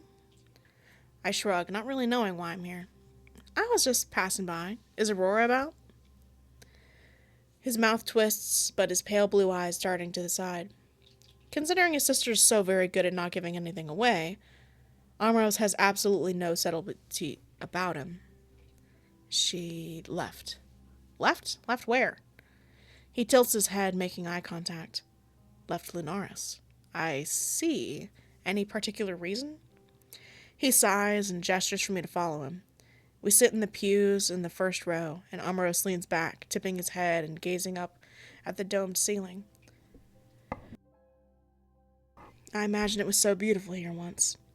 Then he sits up, fixing his jacket and frowning, twisting slightly to face me. I've dutifully followed my sister my whole life, you know. We lost our parents to vampires at 14, but even before then Aurora was fascinated by creatures. She would sneak out at night and seek them out in the graveyard behind our estate. I began to lose count of how many times I saved her, always dragging her out of the way of claws or teeth. They didn't try to kill you, your parents? He shakes his head, looking down at it. Looking down at... Sorry. My blanket's all messed up. His hands where they rest on his lap. They didn't get the chance. Hunters came in not long after they rose from their graves. Aurora was there. She saw everything. She truly believed that they wouldn't have harmed her. So that's where Aurora's resentment for us comes from. I almost pity her. Almost. You never seem to be on board with her beliefs. Why continue to follow her? Armoros laughs. It's a pleasant sound, and he looks like a different man, lighter somehow. I've never had anyone else. Sorry, I'm still dying, apparently. I love my sister Kay, despite her eccentricities. I never wanted any harm to come to her. I'm a patient man, and I would have followed her to hell and back if required. But... He laughs again. Yeah, but I've always wanted my own life. I have that with Elaine now. Hey, cutie! His pale cheeks turn bright pink, and the second her name leaves his lips, it's adorable. You're in love with her. He nods, his mouth curling into a soft smile. I'm gonna ask her to marry me. Oh, that's cute! I'm gonna ask Satan's daughter to marry me. I told my sister, and she fled town. I can't help but laugh. I feel impossibly rude the second the noise erupts. I cover my mouth with my hand, but Amoros is laughing too. You didn't think she'd be thrilled to have the Princess of Hells as her sister-in-law, wouldn't you? You'd think. You would, yes, but then my sister's always been full of surprises. She'll be back, though. We've never been apart for more than a day or two at most. I think she's just reassessing her life and her choices. Hopefully. Well, I'm happy for you, Amoros. Just please don't start trying to terrorize our nice, newly peaceful town, okay? He blushes again, nodding as if I wasn't joking. Well, I kind of wasn't, I guess. I swear it. I swear it. Sorry, it's not even because I'm going low, because it's actually just my regular ass voice. Dude, I just keep coughing. Gah! And it's just fucking up my throat, bruh. We both turn at the sound of the entrance doors creaking open, and there stands Elaine, silhouetted by sunlight. I look at Amoros and the way his face lights up, at the way he quickly stands and brushes non-existent dust from his trousers, and tucks the blonde hair behind his ears. Yeah, that's his girlfriend or whatever, yeah. Kay, it's lovely to see you. The demon offers me a curtsy and smiles sweetly, her brown eyes flickering curiously between Amoros and me. She must sense his mood and places a delicate hand upon his arm, which he immediately covers with his own. Cutie. Where's Aurora, Army? Well. I decided that's my cue to give them some privacy. The news that Aurora fled will be startling. I imagine his proposition will be even more so. I have to go. I need to prepare for tonight. Amoros nods in silent thanks. I wish you well. Do stop by any time, won't you? An olive branch. Maybe even the start of a new relationship between us, whatever is left of the Ibeck. I'm interested in seeing what it will become under Amoros' lead. Or if it will become anything at all. Goodbye, and congratulations. Omen tells me that you're transforming later. New beginnings and forms are always wonderful. I stifle a smile, assuming that both she and Omen have the wrong idea about what the ceremony entails. I do hope he isn't disappointed when I don't sprout wings. Thank you, Elaine. Amoros? I feel their eyes upon me as I leave, though for the very first time I feel it isn't out of scrutiny, but likely for the polite peace that they need before excited anxiety blooms between the two lovers. Cutie pie! When I step onto the street, Omen immediately appears, whipping around to face me. His movement's so sharp I have to step back and raise my hands warily. I have no doubt he would have never hurt me, but still. Not that it takes words or even my senses to see that the demon prince is, well, rattled. There's a sharp pinch to Omen's brow, and the flame wisps trail his hair. Noticing me staring, though, some of that fades away. Omen smiles sheepishly. Sorry. A respectful distance away, Alcar snorts, straightening from where he's been leaning against the wall. He gingerly pats Omen on the back. Oh my god, yeah, I forgot they're boyfriends too! Boyfriends! It's fine. Are you alright? Part of me wonders if this is another earth-shattering problem I'm about to roll into town, and I'm definitely not fucking ready for that. It would certainly be poetic to have my promotion crashed right here, right now, but I don't want to get caught between the next big thing and August's rage if that ceremony is postponed. My unease must have been evident because, as Omen opens his mouth to answer, Alcar laughs. Elaine's getting married. What? Amouros plans to do that thing mortals do. Propose? Oh, yes. Oh, that. It occurs to me that maybe Elaine had been speaking to Omen about it before she arrived at the Ibex. Clearly, he's not half as excited about the prospect as either Amouros or his sister. Omen wrings his hands together, and I'm not sure how I feel when I realize he's more worried than angry. She'll say yes. This is a very exciting thing for her, I'm sure. To enter a sort of contract with a human, but humans are not good with promises. Not to say you're not, Kay. Dude, I'm fine. I'm chilling. Behind him, Alcar rolls his eyes fondly and shakes his head. Yeah, they're in love or whatever. Heart shapes. He places a hand on Omen's shoulder, reassuringly, and I do the same on the other shoulder. Elaine is in good hands, Omen. Good. Careful hands and heart. I haven't forgotten this sliver of her true power she permitted me to glimpse back at the Ibex that day, but I have a feeling Amouros knows exactly what he's dealing with. Amouros is no fool. He wouldn't have undervalued an oath, or a pact. In fact, I'm sure he's well aware of what he's getting into. Trust me, I've interrogated him thoroughly enough to know. Besides, it would be unlike Elaine to involve herself with someone who isn't even remotely ignorant, yes? Omen sighs, but then gives me an inquisitive look. You and Elaine have talked much. Then yes? Oh god, Jesus fucking Christ. My throat is killing me. Jesus Christ. In a sense, she has thoughts that she's shared with me. Of course. It isn't her I worry for. She's capable and, as you said, not likely to care about ignorant mortals. I nod sagely, though, if I must confess, it's nice to know that even after everything, Omen seems genuinely concerned for Amouros' well-being. That he seems genuinely concerned for humans, period. I'm sorry, it's a big shaken? He glances at Alcar uncertainly, who purses his lips in thought. Big shocker. Yes! Wait, does he blush? Yeah, he blushes after each joke. That's cute. But don't mistake my alarm for unhappiness or disapproving. Maybe this is the best way. Elaine and I share many things. Our history, our lives, our souls once. But it's rare for her to engage with mortals as I do. Omen frowns at me, inclining his head. But I take it you'll watch them. Yeah. There's little use lying about it, shrewd as it is to say. I'm glad that the Princess of Hell decided to pick a man right under our eyes to involve herself with. And not just in our own defense. We live by our blades, but living is so much more than killing and dying. This peace we forged together, I want to preserve it. Kay will be watching all of us, and honestly, I think you've got your work cut out for you, Lieutenant General. I'm not Lieutenant General yet. In a few hours you will be. And I'm glad it's you. Thanks. After all, imagine what it would have been like if Piper got it instead. Ugh. Damn, sorry, Piper. Now that's a thought.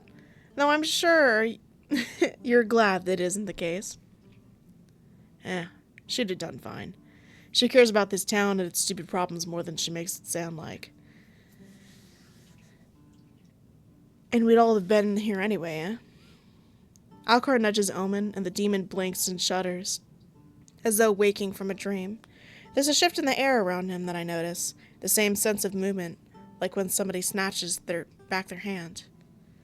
You were talking with Elaine? Yes. He sighs and wrings his hands together again. She wants my thoughts on things. I need to talk to her as soon as possible, immediately. He stares into the distance and then clasps his hands over Alkar's, still resting on his shoulder after all this time, and slips away. I will see you later, okay? He sketches a short but graceful bow and then briskly to the nearest alleyway. I shake my head at as his presence retreats with a supernatural speed.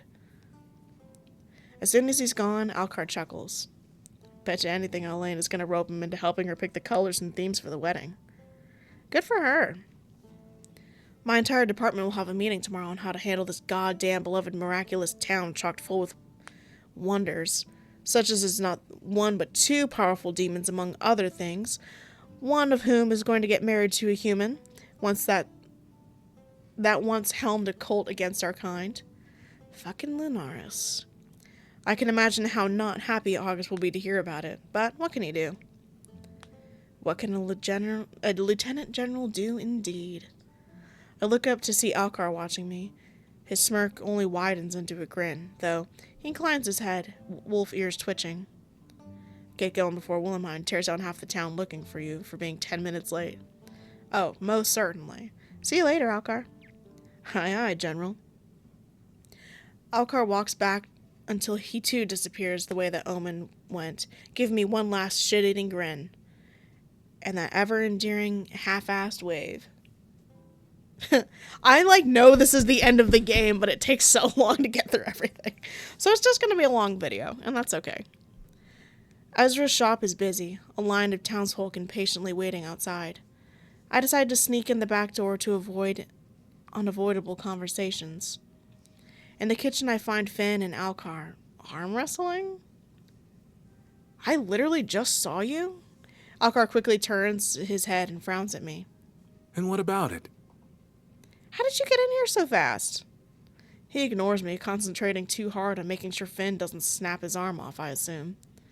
I roll my eyes and pull up a chair, smirking as I watch Alcar's arm shake. Finn quirks one of those dark brows at me and winks. He always insists I use my prosthetic. Silly of him, don't you think? Alcar growls, his face turning beet red with effort. Shut up, Mosquito Man. I'd win in a second if you used your normal one. Finn and I share a knowing look seconds before he slams Alcar's fist on the table, the fine china upon it clinking loudly with the force. There might even be a dent in the wood from the impact. 4-0. Want to go again? He wiggles his iron fingers, the magic flicker in them flickering teasingly. What an ass. Then Ezra appears, his arm folded across his chest. And I don't think I've ever seen Finn move so fast. Hey, what have I told you two about doing that in here? Oh, you got in trouble with your boyfriend. Go ruin the furniture in the tavern. They won't let us. Damn, not they won't let us. Oh, really? I do wonder why. He pointedly looks at the ridge of his novelty table and then back between the wolf and the vampire. No more. Don't you have some important vampire business to attend to? And Alcar, well, I don't know what you could possibly have to do, actually. Alcar huffs and puffs, sliding down his chair and crossing his arms. Finn sidles up next to Ezra, grinning as he reaches for his face. Angel, I was just keeping him out of trouble. Ezra narrows his eyes at him, but his body language betrays him as he greedily leans into the vampire's touch. You're both as bad as each other. Finn presses a kiss to his cheek, and Ezra can no longer stifle a smile. He turns his face and lets Finn capture his lips in a quick kiss. Ah, they're cutie pie! Alcar groans, making a loud retching noise as he stands, his chair scraping across the tiled floor. Hey, I know you have a boyfriend too, don't play. I'm definitely fucking going if they're doing that. Finn throws him a death glare that makes him wither as I stand to address Ezra. It seems busy. Do you need any help? He quickly shakes his head. No, you have enough going on today. Go, I'll be fine. He gives Alcar one final cursory glance before he parts the lavender curtain and disappears. Don't you two actually have somewhere better to be? They look at each other and shrug at the exact same time. Alcar waltzing over and prodding Finn's chest with his thumb. Mr. Walking Combustible here can't go to the wolf until the sun goes down, can he? So no. Clearly I need better friends. Less flammable ones who don't ruin my drinking time. Finn swats him away and growls, which only seems to egg on Alcar. I actually do have somewhere to be. So sorry, but I can't babysit you. Ah, you're as boring as you are old. Damn. Get fucked. His tail swishes behind him as he makes for the door, sending Finn scrambling into the corner, away from the sunlight that streams through the gap. Later. Prat. Is that like brat? Look, what is that? I tilt my head and grin up at him. Do you actually have somewhere to be? He smiles. I was just going to go home and find something fancy to wear for your special moment. Thanks, King. Will it have buttons? Absolutely not. Well, that's fair. After Ezra's, I head home and get changed into my new uniform. I've never had to wear one before, and I suppose I don't know. I don't now, but I want to show people who I am and what I do. To show them that I'm here to protect them, and that I'm proud to do so. August decided to redesign our sash. It's blue to represent stability, trust, wisdom, and most importantly, loyalty. So, as I walk through Lunaris, bathed in black, gold, and sky blue, I feel a sense of renewal, of change and pride. There are people setting up outside headquarters for the ceremony. Hunters and enforcers pour out of every room as I head down the corridor towards August's office, all of them with smiles plastered on their faces. I gently tap on the door and it immediately swings open. Piper is standing there grinning at me, dressed in her new uniform. Whoa. W new model. Slay. Piper snorts and does a little spin, showing off.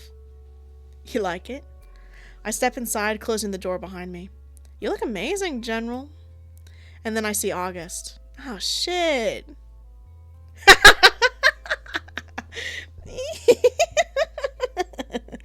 They appear from behind the desk, and I suddenly feel both horrendously underdressed and hopelessly mad.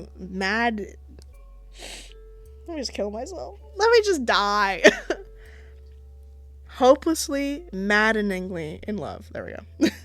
Which of course I am, but holy shit. I'm quick to make my way over to them, my mouth probably hanging open and catching flies, but I absolutely can't help it.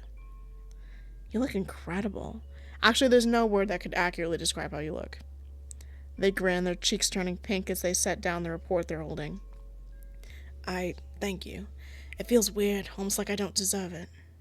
Piper groans behind me as she falls loudly into the chair, August glaring daggers at her when she puts her boots up onto the desk. August, despite your many flaws, you're show-stoppingly gorgeous, and you know it. Let your lover tell you how beautiful you are so we can get on with this. Damn, get fucked. Damn, get ruined, nerd. She gestures widely at the many sheets of paper that adorn their desk. They raise an accusatory brow at her. At least Kay hasn't swatted my epaulets. I don't know what that is. Epaulets. Like a cat, I suppose. Piper snorts. Yeah, yet. This thing's a begging for it. You have them too.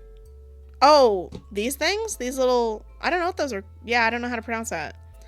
She looks down at her shoulders, poking at the silver tassels and looking thoroughly unimpressed. But they're not as fancy as yours. I clear my throat, trying to snap myself out of the stupor, and thinking how thankful I am that Piper's here. If she was here, we'd never make it on time. Not with them looking like that. You sinful piece of shit. Shut up.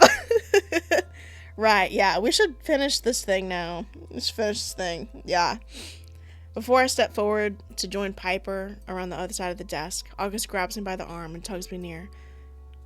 Flush against them. They lower their voice, their blue eyes dragging over my form like a caress. You look incredible too, Lieutenant. They let go of me as if they just haven't said my heart racing. Come on, lovebirds. We don't have all year. She's so real for that. I steel myself and take my seat beside Piper. August leans over and pushes her boots off the desk with a raised brow before they lay out a set of papers in front of us. We need to come to an agreement on all of this, and fast. I have an hour until my speech, and I'd quite like to not fuck it up.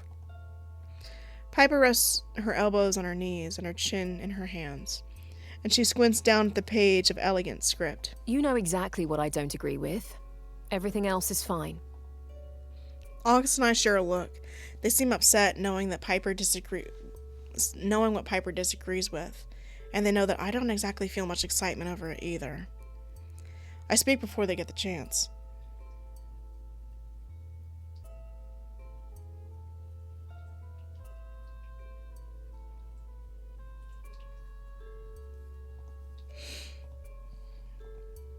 I don't like the initiation. We cannot continue to mutate innocence. We need to find a new way to defend Escria. August glares at me, but I continue. Would I have known what they were going to do to me, I would have refused. August, I appreciate that you think it's necessary, and I know that doesn't come from a bad place, but... I don't have the right. I could never understand how it feels. Witches are born with their magic. It is not inflicted upon them. They sit in their chair and run their hand over their face, tapping their finger against their lips. If Harry could find a way to manipulate it, then we can find a way to as well. We both look at her like she's lost the plot. She huffs. Oh, hush. You know what I mean. I'm not talking about making monsters. I'm talking about finding a way to make us strong without making us monsters. How? When they have already done that? Piper bursts out laughing. August finally stops tapping their lip and raises their brow at her. You really think they'd do some actual work and research when they have what they need already? Yeah. No way. They get free blood from the monsters they kill. And they get their little army of mini-monsters too. She's right. There must be another way. Piper, clearly ready to violently refute what they had to say, sits slack-jawed. You agree with me? August shrugs. I don't exactly thrill at the idea of all the extra work it would bring us. Me, specifically. But it would be worth it. Worth making sure that what we do is fair and ethical. Or at least as much as it can be under such extreme circumstances. I agree. We're fighting a war, and we must do whatever we can to ensure our survival, but that doesn't mean we should sacrifice our humanity to do so. With that, August sits back down and pulls a clean sheet of parchment from their drawer. They pick up the quill and begin to write. When they're finished, the three of us sign it, and a new rule is born.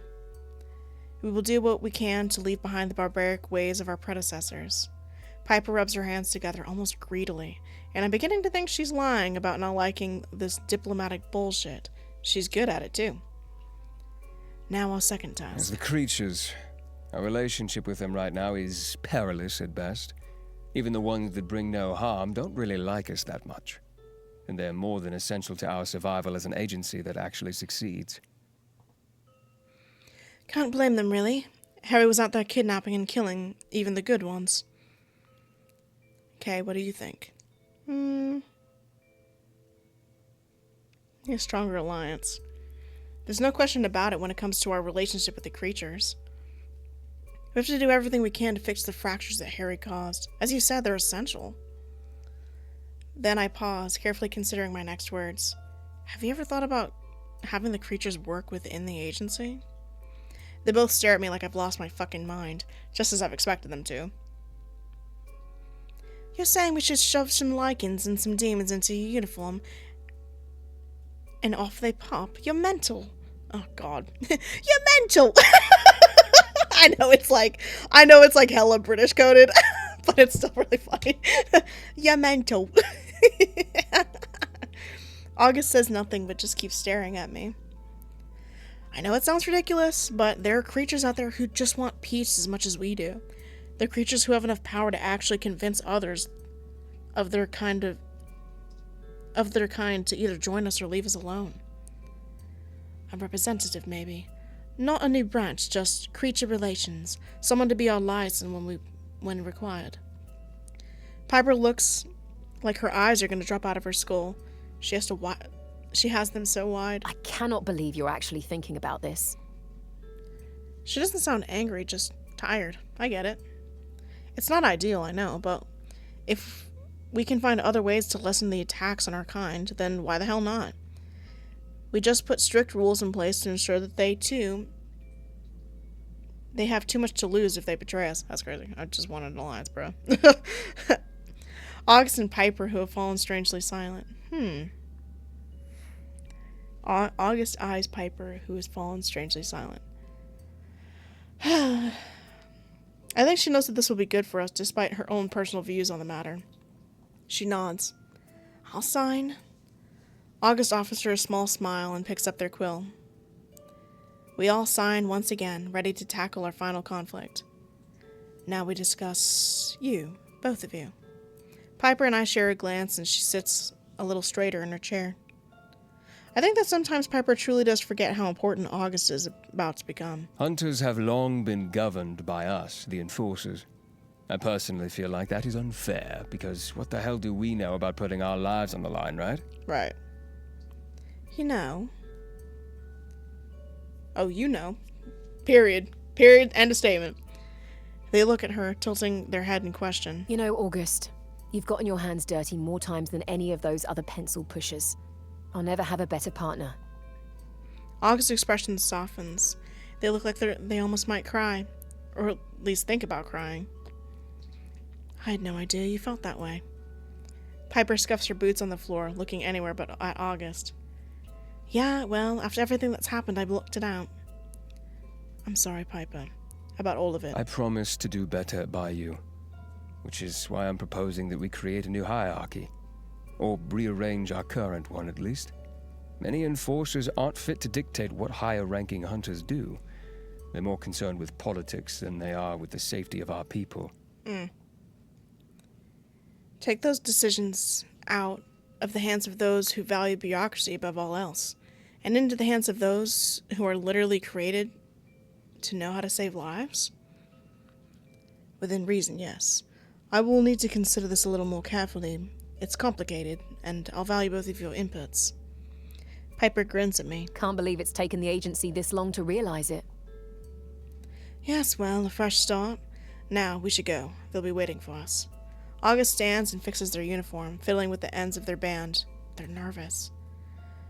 I go to them and tug their hands away from their hair, lacing our fingers together and squeezing tightly. They squeeze back. You were made for this. Savor it. I just don't want to let anyone down. His shadow lingers over me. No, it doesn't. None of them know what he did, and they won't either. As far as they're concerned, this is the natural progression, and it is. Despite all that Harry did, it would still be you standing up here if he stood down gracefully. Piper creeps closer and rests her hand on August's shoulder. Kay's right, you deserve this, and I can't imagine it being anyone else. August inhales, then exhales. They smile and release my hands. Let's go. Hey!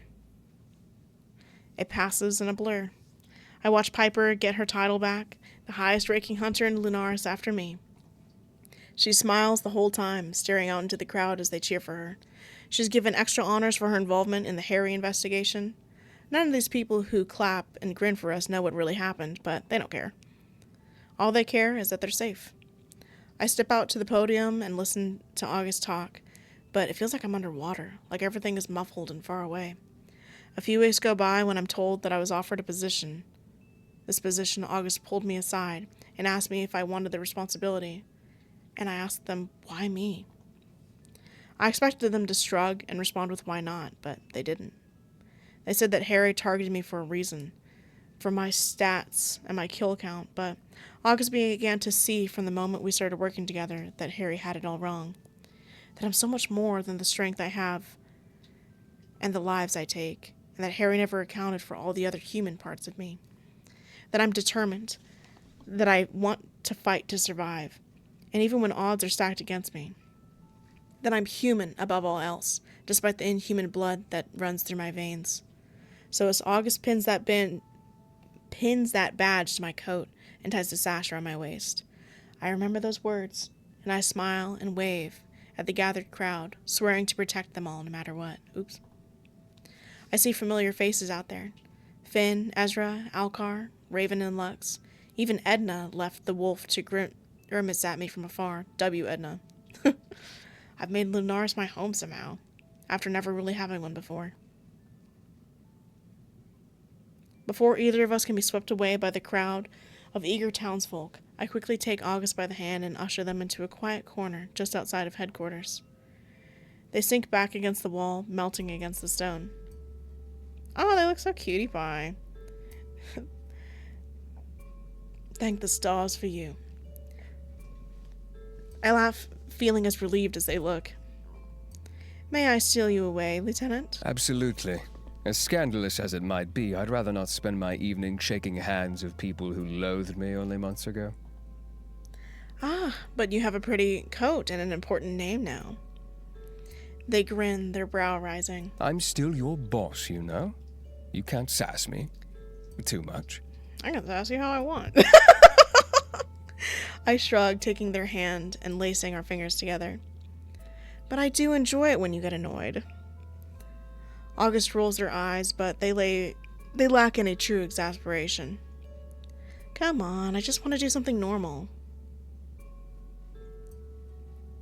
The second I place a glass of imported red wine into August's hand, they become a different person. My person. The one I know from sitting in front of our fireplace at home, reading terrible, smutty romance novels, and laughing until the wine comes out of our noses. Ow, that sounds like it hurts. They're in their element out here, amongst the colorful stalls and twinkling lights, and happiness looks good on them. As we walk and eye the goods on display, August nudged me with their shoulder, tilting their head and looking at me like I hung the moon. What does that mean? Thank you. This is nice. A little normalcy before the inevitable madness never hurts. They sigh, but they're still smiling. I'm excited to be busy again, especially now that I sleep well. We come to a quiet corner where the crowd thins, a spot for sitting and talking, and August stops dead in their tracks, setting their glass aside.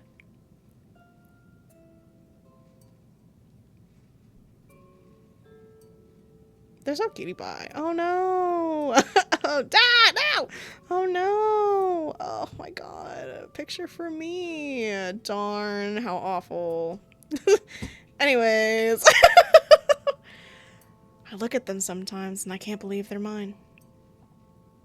I think about how far away they are from the overworked enforcer I met back in Ezra's shop all those months ago, and my heart soars. There's so many things I love about August, but the most important is how they've come to see how truly special they are. Can you believe this is Lunaris? Look at how happy everyone is.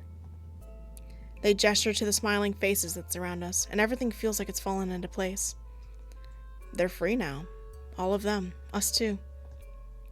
A blush kisses their cheeks. From the wine or the cold, I'm not too sure, but it's stunning against their pale skin. I watch them take it all in, the warm glow from the lights that surround us making them shine. There are violets in their eyes when they look at me. Yeah, it is giving violet, I'll say that. Oh, oh no, another one.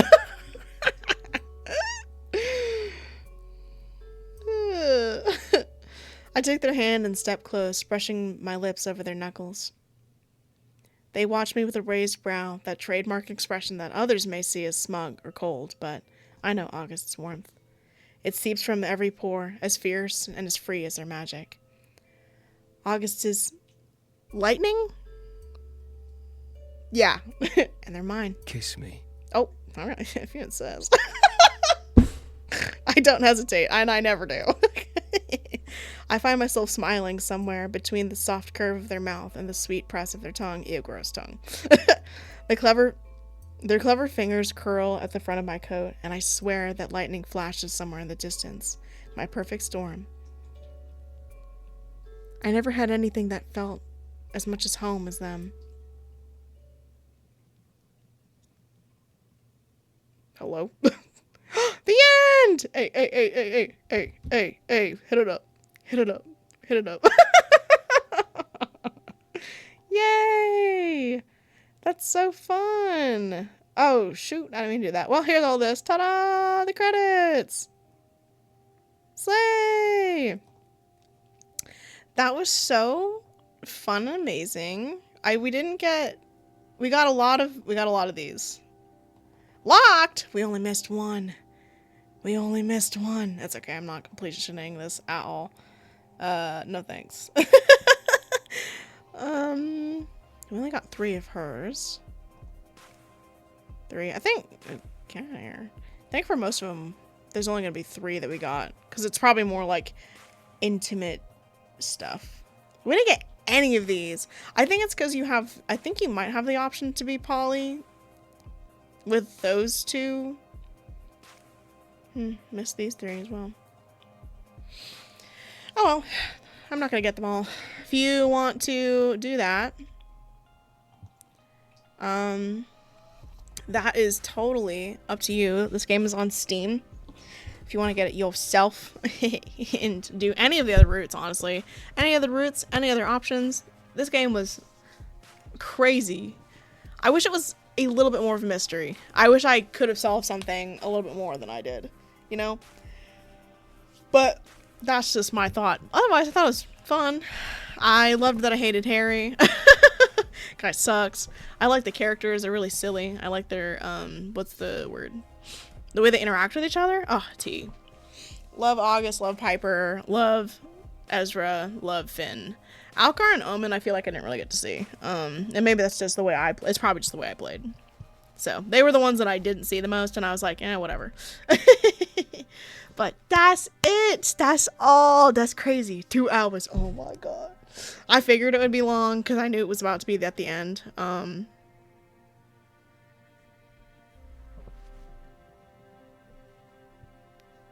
Me at a loss for words. Anyway, I think that's it though. So we're gonna come back with another dating sim next Monday. I hope you have so much fun. Maybe as much fun as I've had. Maybe even more. And I'll see you guys next time. Bye.